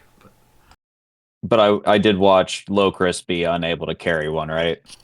Yeah, it looked like the weight probably surprised him and it slipped right through his fingers and fell to the ground. And I am not strong, so I'm not going to be the one to drop the last ball. I just want to ask, so what happened to the ball that I had control of? Oh, you know what? That ball didn't hit the ground. My mistake. The Griffin hits the ground. One of the balls is still in play. I totally spaced that Blade had kept it aloft. So yes, there is a ball at center field. The Griffin's body kind of slumps off of it and hits the ground at 500 feet below. Okay. Oh, all right. Here we go. I think I have something here. So we got into melee. I used my action to command the Griffin. We're now in melee with the carrier. Can I use Renwick's movement to move to the other Griffin and try to jump on the Grung's Griffin? You want to try to make it a 3-man ride? Yeah. Why not? Absolutely. I'll let you use your movement to jump from one Griffin to the other. Go ahead and give me an acrobatics check as you do so. All right. 21. Easily done. You do it with a bit of a flourish and a front flip. You land perfectly between the two grungs, one in front, one behind you. And he's just gonna go, "Oh, hello, boys." And he's gonna use his bonus action to summon the tentacle back in front of the griffin and take a swipe at the griffin. Okay, yeah. Go ahead and give me an attack. Just try to slow it down. 15. That'll hit. All right. 6 damage, and it's slowed by 10 feet. All right, noted.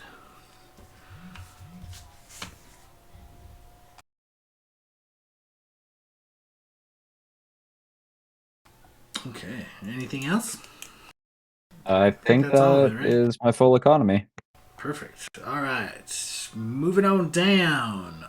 Blade, your griffin, and your floating golden or floating iron ball are kind of hanging out in the center field.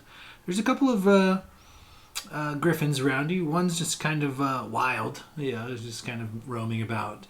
The other, however, is being whispered to by a pair of grung who seem to be eyeballing both you and your floating ball.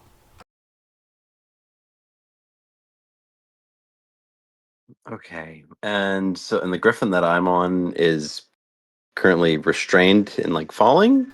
Oh shoot! I should read my own notes more often. Correct. What do you do? Your griffin and you begin to fall.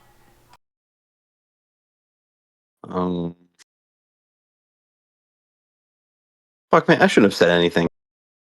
I just had written the notes down and then I angled it just right to where I couldn't see your name on my initiative paper or whatever, so I blocked out that you had the ball and that you had been restrained. I got it now though. I'm getting my shit together, I promise. Okay, so there's a couple griffins around me. One is being kind of getting some sweet nothings whispered to it, and the other one is just flying.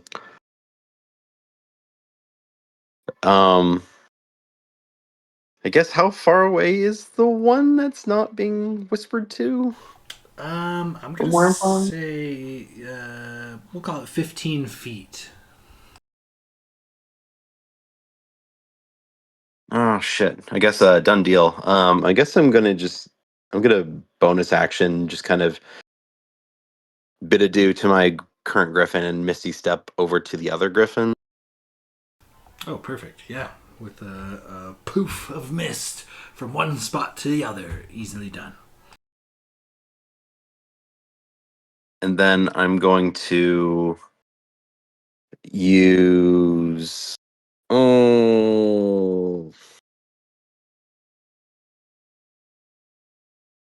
so the other I guess so there's another griffin that's around me that's being talked to.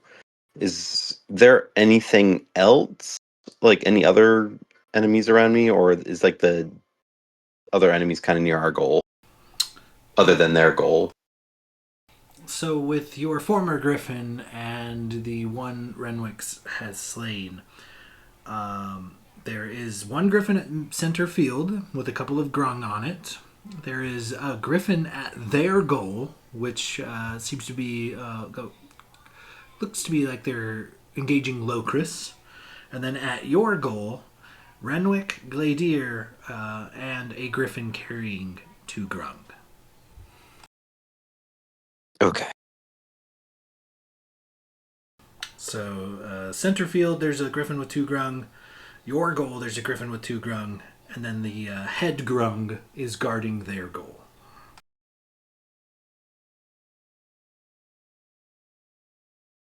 Okay.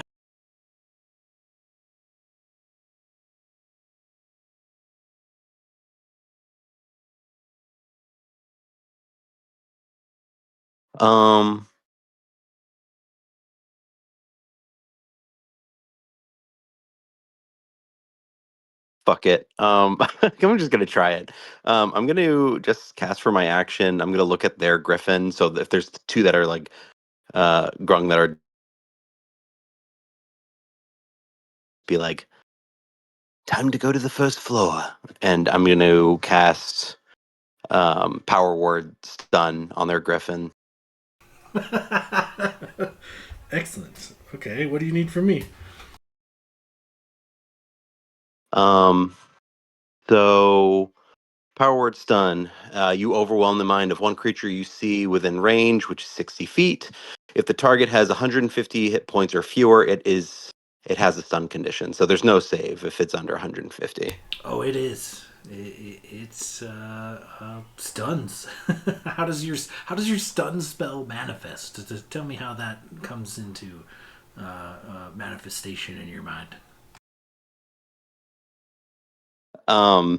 So I'd imagine kind of like a Misty stepped up to this other griffin, and then I just pull out the double necked lute and kind of play this bedazzling tune before. It's never seen an instrument like this before, so it's just kind of like, oh my god.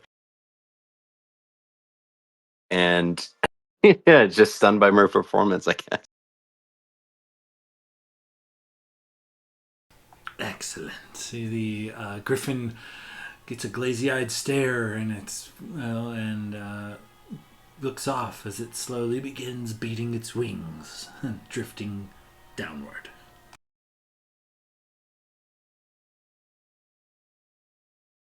And that was my bonus action. Yeah, and I can't move my ball without a bonus action. So I guess that's it for me.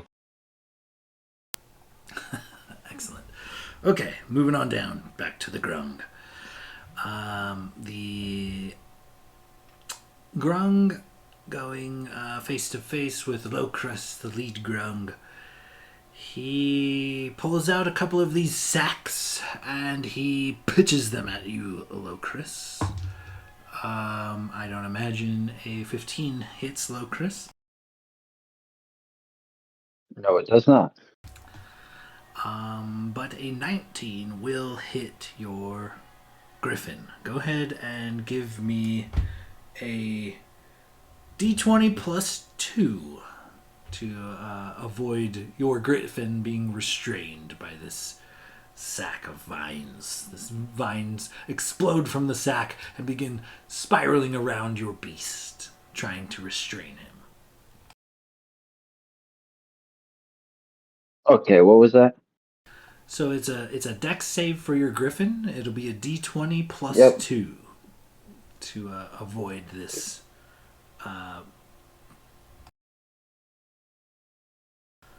Unfortunately, your griffin, fight as it may, succumbs to these vines encompassing it, and it does eventually become restrained and begin to fall. Moving to the other grungs, the grungs at midfield, sitting atop a stunned griffin. One grung leaps into the air and transforms into a large eagle. He snatches the second grung off of the back of this falling griffin, and they race towards your ball, their blade. The grung, still in frog form, shoots his green skin begins to glow as he begins to cast a spell and goes to lay hands upon your ball as if to snatch it. I counter that shit. Get your grimy, greasy claws off.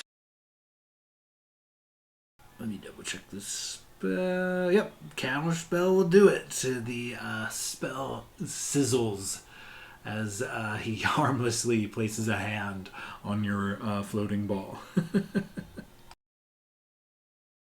Ugh. That being said, down to the grung at the goal line. One grung is going to make an attempt to dislodge Renwick. Renwick, go ahead and give me an opposed athletics or acrobatics check as this grung tries to fling you from this griffin. It's very sticky and it's very frog-like, but it does have powerful legs. And using some hip thrusts and perhaps a good kick, it attempts to dislodge you from the griffin. Fair enough. That is a 31. You do not budge, unfortunately. It is very greasy, you notice, when you come into contact with this grung. It is like greasy, it is like covered in oil, and suddenly, you are very thankful for the hero's feast you partook in prior session. Being immune to poison is a big deal. Duly noted. The other grung uses the griffin to make an attempt to crash through Gladier and into the hoop. Gladier, go ahead and give me an opposed athletics check as this griffin, holding two grung and Renwick, attempts to go through you and into your goal. Okay.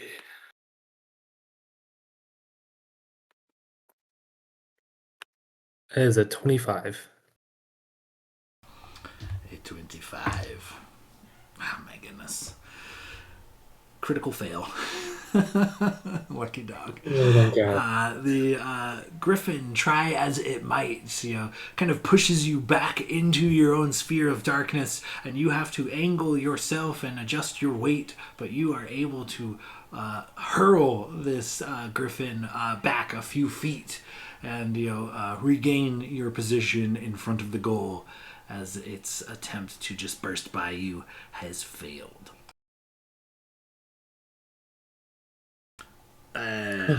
With that, moving down, Gladier, it is your turn. You are up. Okay. So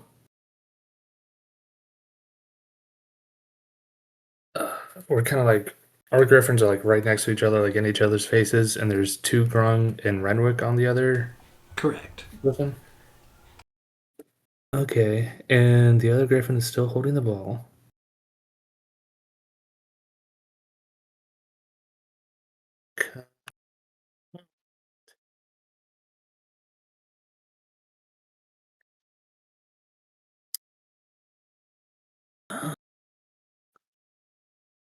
Debating, but God.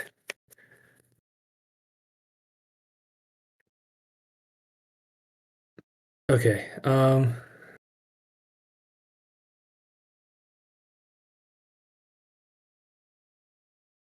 Can I? Ooh, this griffin's pretty full. Can I try and jump to the other griffin while simultaneously kicking off like one of the grung that's in front of Renwick? So you want to kind of dislodge him and take control of his griffin? Is that what you're trying to do? Yes. I will allow it. If you can successfully give me an acrobatics check to jump from one griffin to the other, I will allow a contested athletics check for control of the reins of the griffin. Okay. So in acrobatics, if I succeed the acrobatics, then it's athletics. Correct. Let's see if you can get from one griffin to the other first. Okay, fuck it. I can survive a 500-foot fall, right? Okay, acrobatics Got it. is it's a 14. I'm going to say with a 14, you land on the griffin, but not square. You are clinging to the side of this griffin. You kind of failed to land at a point where you could successfully negotiate, for control of the griffin. You are now hanging on the side of this griffin. If you would like to make an attempt to an athletics check to kind of dislodge this grung, I'll still allow it. But this is going to have to be made at disadvantage as you are clinging to the side of this griffin's feathers for dear life. Yeah, I mean, I think that's the only option I got, so I'll go for it.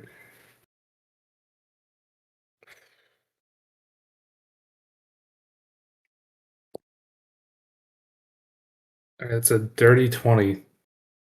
Fucking thank God didn't roll. I'm gonna say Terrible and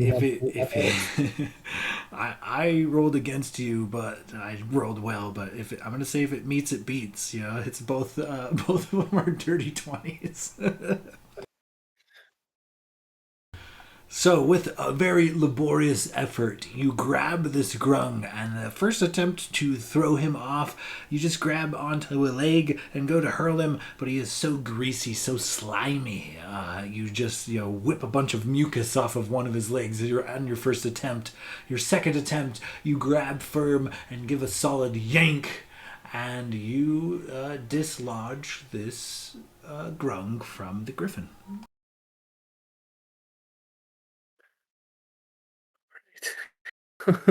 I think he like climbs up in front of Renwick and just like, oh fuck, oh fuck, that was fucking dumb. Can't believe that worked. Uh, and then, is there anything else I can do? How much of my action economy was all of that?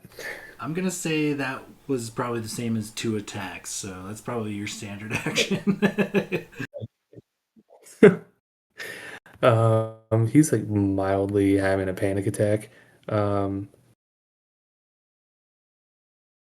and then I'm gonna. Should I still have blinding smite up? But I can't attack.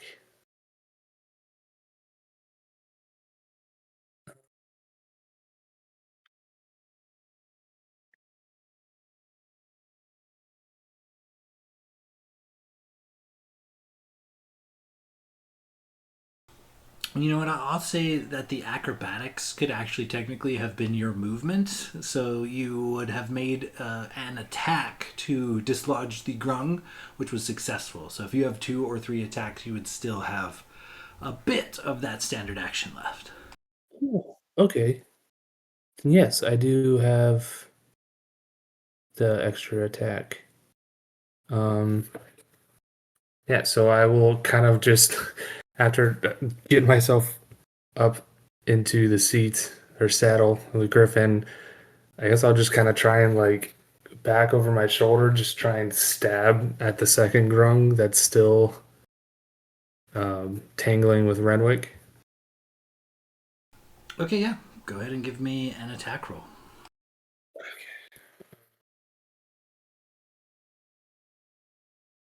18. Oh, that hits for sure. Okay, and I still have blinding smite, but I will get to that in a second. So it's 1d8 plus 9. That's 8 on the die. Nice. 17 slashing damage, and then blinding smite is, where are you? There it is. Weapon flares with the bright light. The attack deals an extra 3d8 radiant damage to the target. Additionally, the target must succeed on a con saving throw or be blinded until the spell ends. So that's 1, 3, 11, 13. So that's 13 radiant damage. And it's a con save of 18 or be blinded. Okay, so how much damage total? Let's see, con save. It was 17 slashing and 13 radiant. So 30 total. Well, a critical fail on that con save. That's back-to-back nat ones. That's rough. Oh, yeah, so he is blinded on blinded for the next minute on each of its turns. At the end of each of its turn, it can try and make another saving throw to no longer be blinded. All right. As you kind of carve into this grung and it loses its sight, it cries out in grung. You know, a couple of ribbits. Oh god, I can't believe that worked. Let's see. Moving on down from Gladier. Locris. I have a Your couple of questions for you. sure. One, after the griffin starts to fall, and I feel that, would you say I could get off an action or bonus action and still be within 30 feet of this griffin? The falling griffin or the enemy's griffin? No, the enemy's griffin. Yeah, I'd say you guys are basically in melee, and your beast begins to fall. So you're probably within 10 feet or so right now. Okay. Given my giant size, but grungs being small, would there be what could be considered an unoccupied space upon this griffin?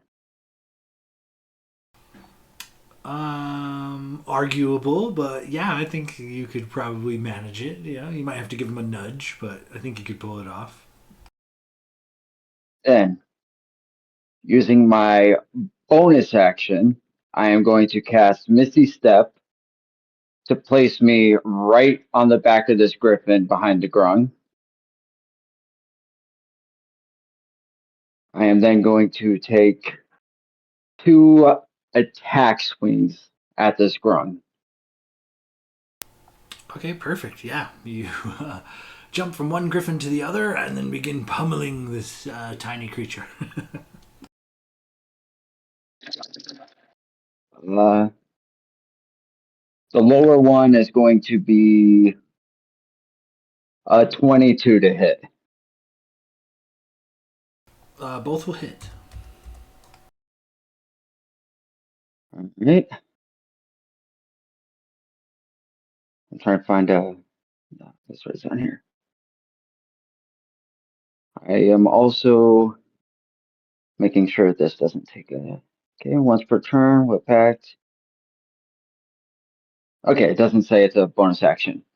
I am also going to throw an Eldritch Smite onto one of those hits.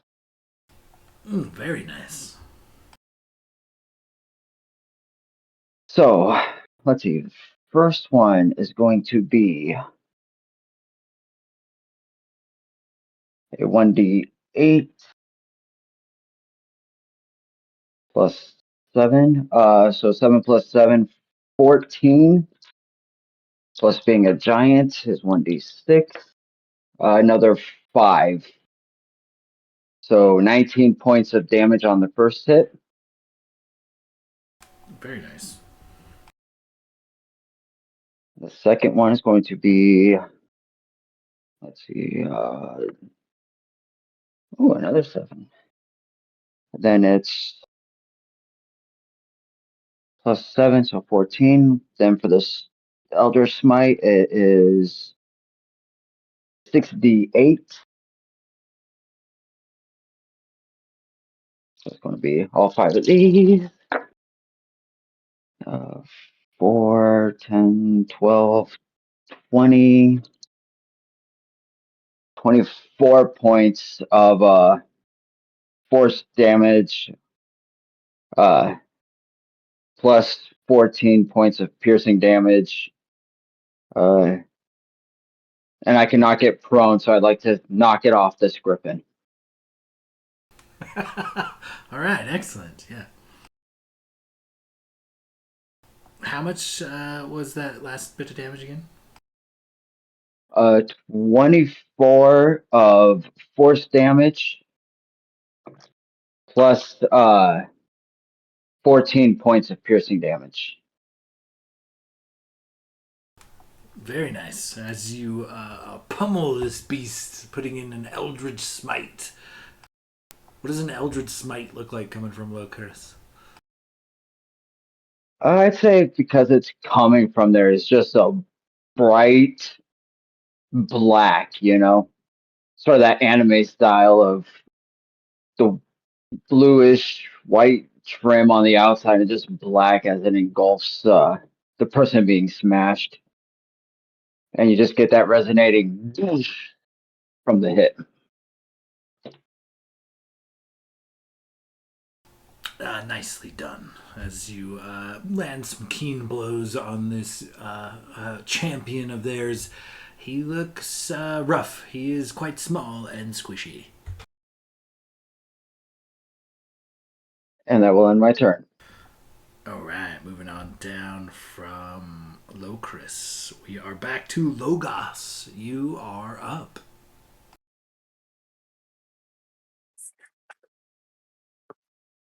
So Locris is going head to head with the champion right now. And what's going on with the ones by the goal? So it would appear that Gladier Renwick and a Grung are now mounted upon the griffin that is carrying the iron ball. So all three of them seem to be mounted. The griffin does seem to be struggling a little bit with all of them plus the ball's weight, but it is still aloft. In the center field, Blade is on a griffin. He has an iron ball hovering near him, and there are two grung. One has transformed into a giant eagle and carries the other, who seems to be trying still to get at this ball.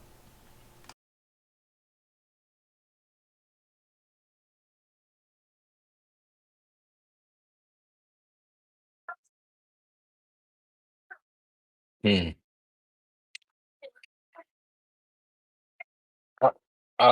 Can I? I'm just gonna, you know what? I'm just gonna keep it simple. I'm gonna take a couple shots at that giant eagle. Okay, yeah. Go ahead and give me some attack rolls. Hold on, real quick.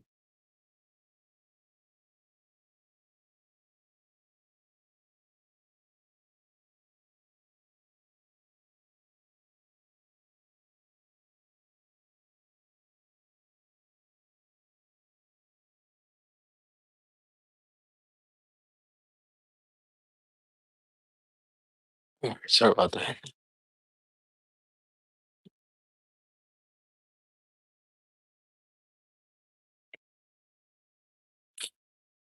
Hey, chill out, dude.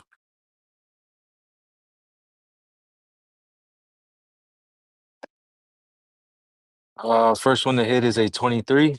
Oh, that hits for sure. Second to hit is another 23. Also hits.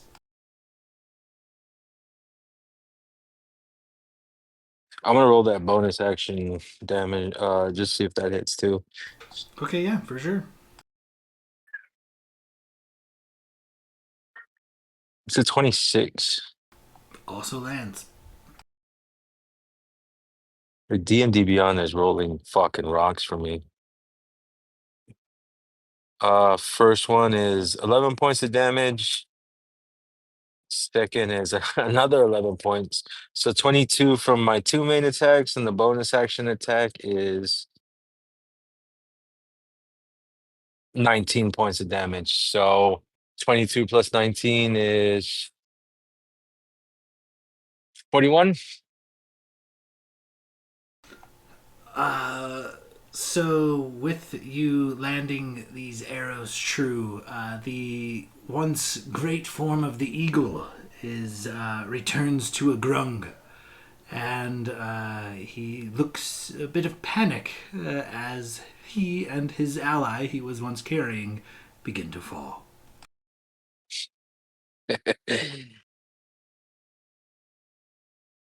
Logus will just Oh, laugh no. maniacally as they fall. I can't wait for my turn. And that'll yeah, extra bonus. Yeah, that'll be my turn. I'll give the griffin a couple scritches behind the ear. It purrs happily, screeches at you. All right, I know it's getting late on that coast over there, so this will probably be the last round. Win or lose, we'll have to call it after this. Renwick, you are the top of the round. Still on back of this griffin, holding now Gladier, a grung, and a large iron ball. How do you proceed? I am going to go ahead and finally get to take two swings with the rapier. So yeah, Griffin fight. 26 to hit on the first attack. Hits Or for sorry, sure. yeah. It is. Oh, sorry, not with advantage, but it does apply sneak attack. That's a D8 plus 66. And I need a Constitution saving throw from you, sir. All right, con save. We're looking at an 8 on the dice. Becomes a 13. 13, I believe, is a pass. No, 14. So you're taking an additional 2d6. So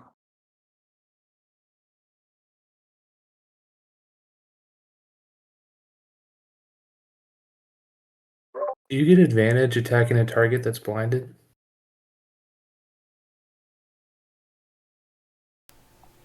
I don't know. Do you, or do they get disadvantage for Yes. attacking blinded? Either way. Both. Both. Okay, perfect.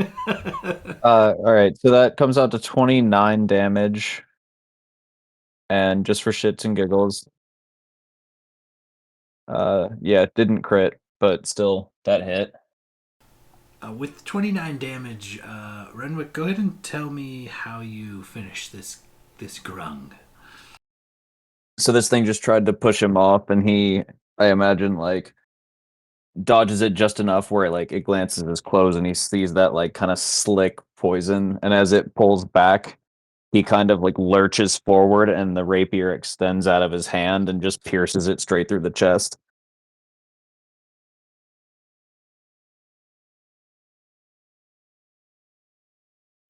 And he'll like let the thing slink off to the side and fall off the griffin and point his sword out. And we've cleared both of them off of our griffin, right? So Correct. he'll just call out to Gladiator and be like, "Turn this fucking thing around!" And I don't think there's any of them in range of my crossbow. So I think that's where I have to stop my turn.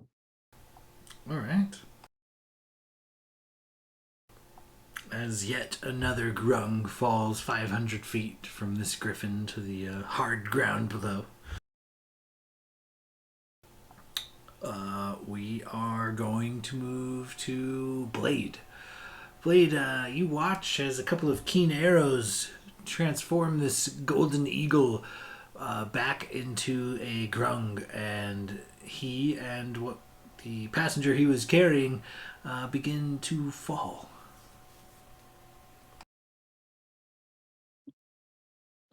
As Blade witnesses all of this happening, he's going to say, "Don't worry, it's going to be all over soon." And I'm going to cast. I'm going to cast Sleep at the 7th level on both of them. Okay. How many hit points do you put down? So if he already took some damage, so it's going to be 17d8. Oh my goodness. This might be a bad deal for these guys.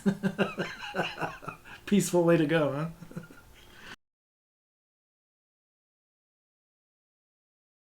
It reminds me of the whale in the flower falling from what was that movie? You know, the outer space movie, 42 or whatever it was.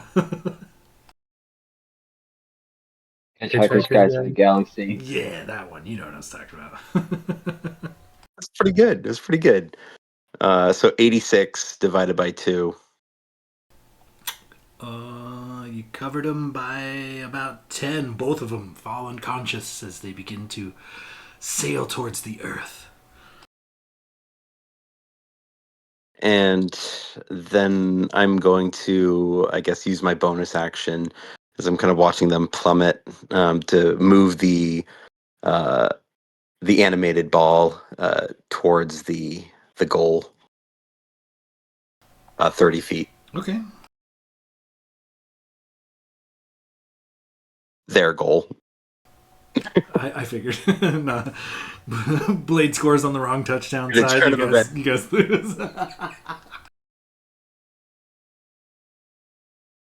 God, that'd be funny. Okay, yeah, for sure. Yeah, and I think that'll do it.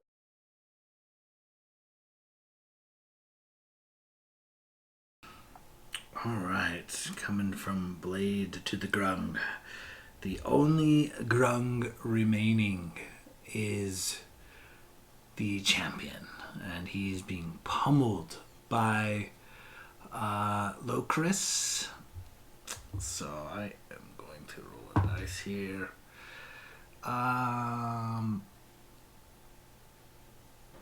He attempts to flee Locris. He leaps from this griffin and begins casting a spell upon himself.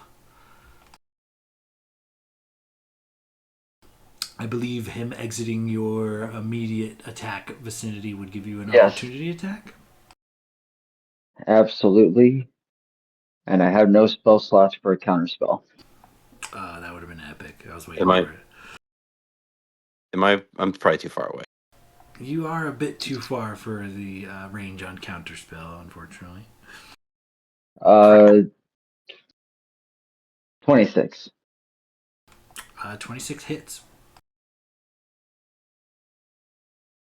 That is then going to be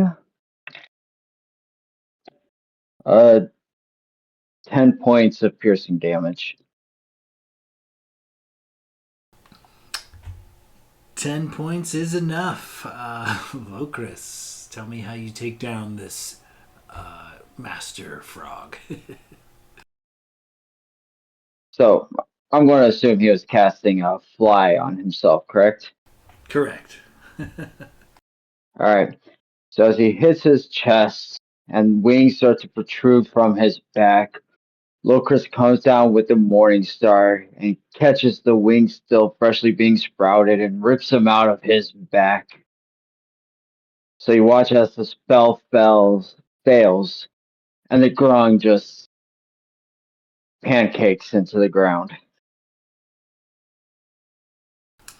So as this grung sails towards the ground, him being slain or touching the ground would immediately end the match.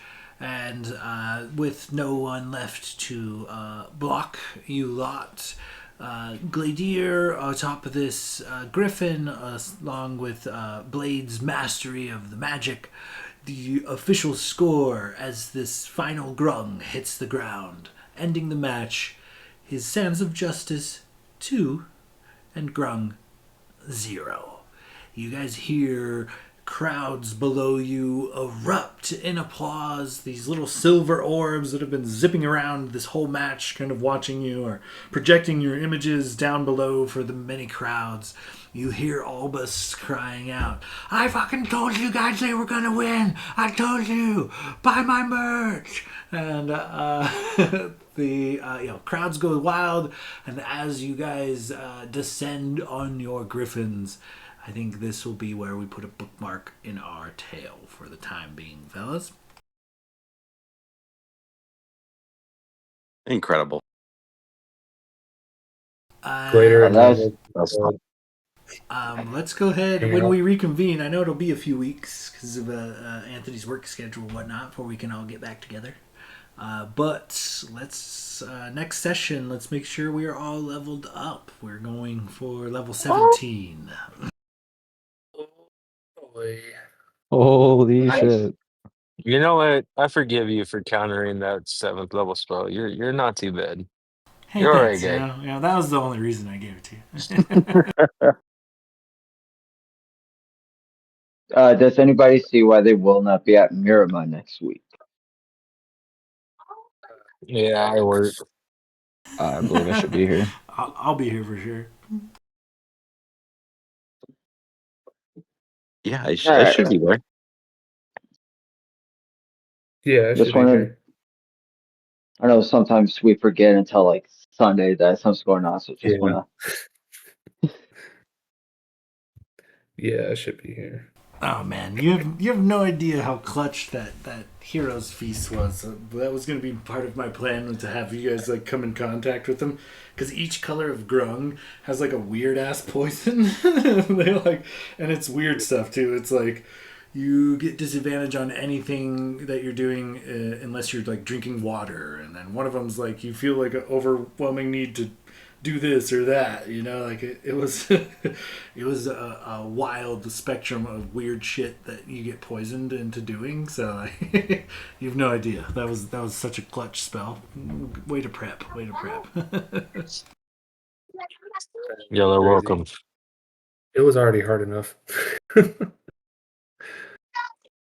It wasn't until late that I realized that as a ranger or whatever I'm using allows me to cast the animal friendship spell at will. So I probably could have done that at the Griffin in the first round and just bypassed those checks or something. I literally didn't see it until the last round. I was like, well, fuck me, Yeah. man. So I got to look at my shit.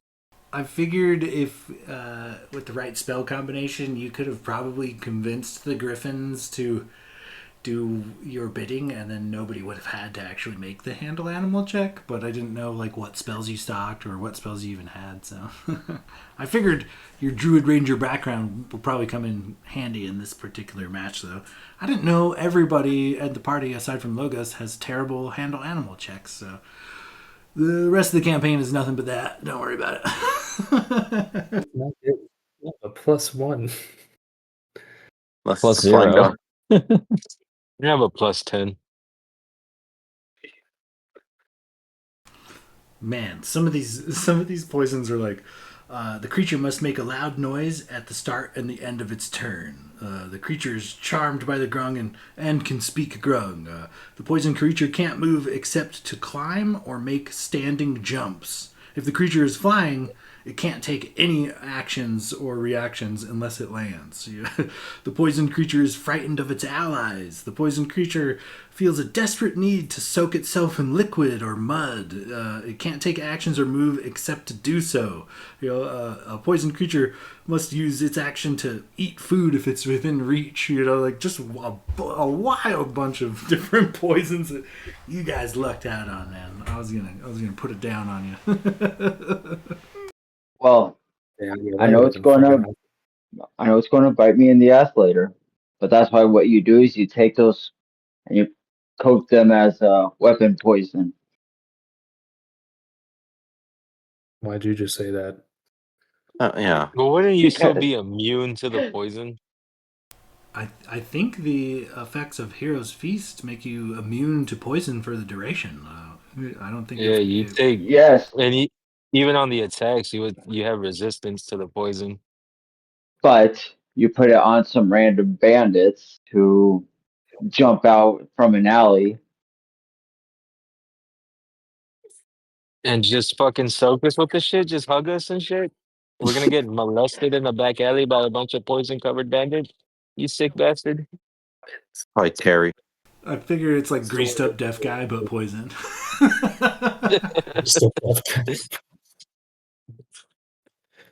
Now you put on their damn weapon and fight, and if they stab you, well, now you got a poison condition.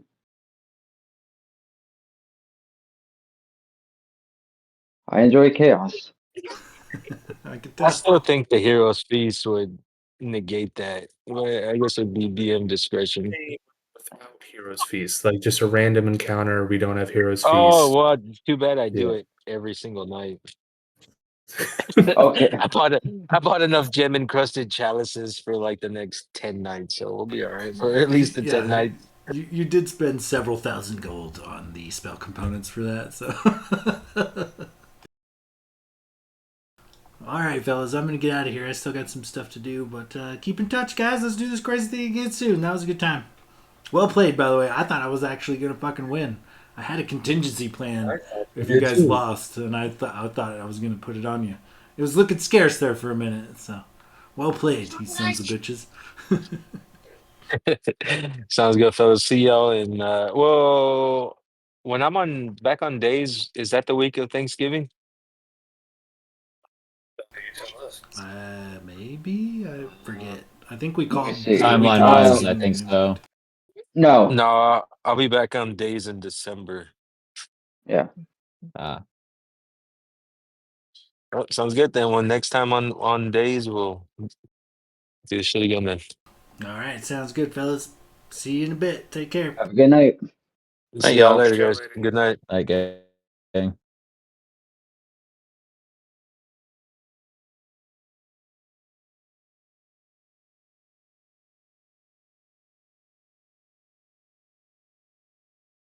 Bye.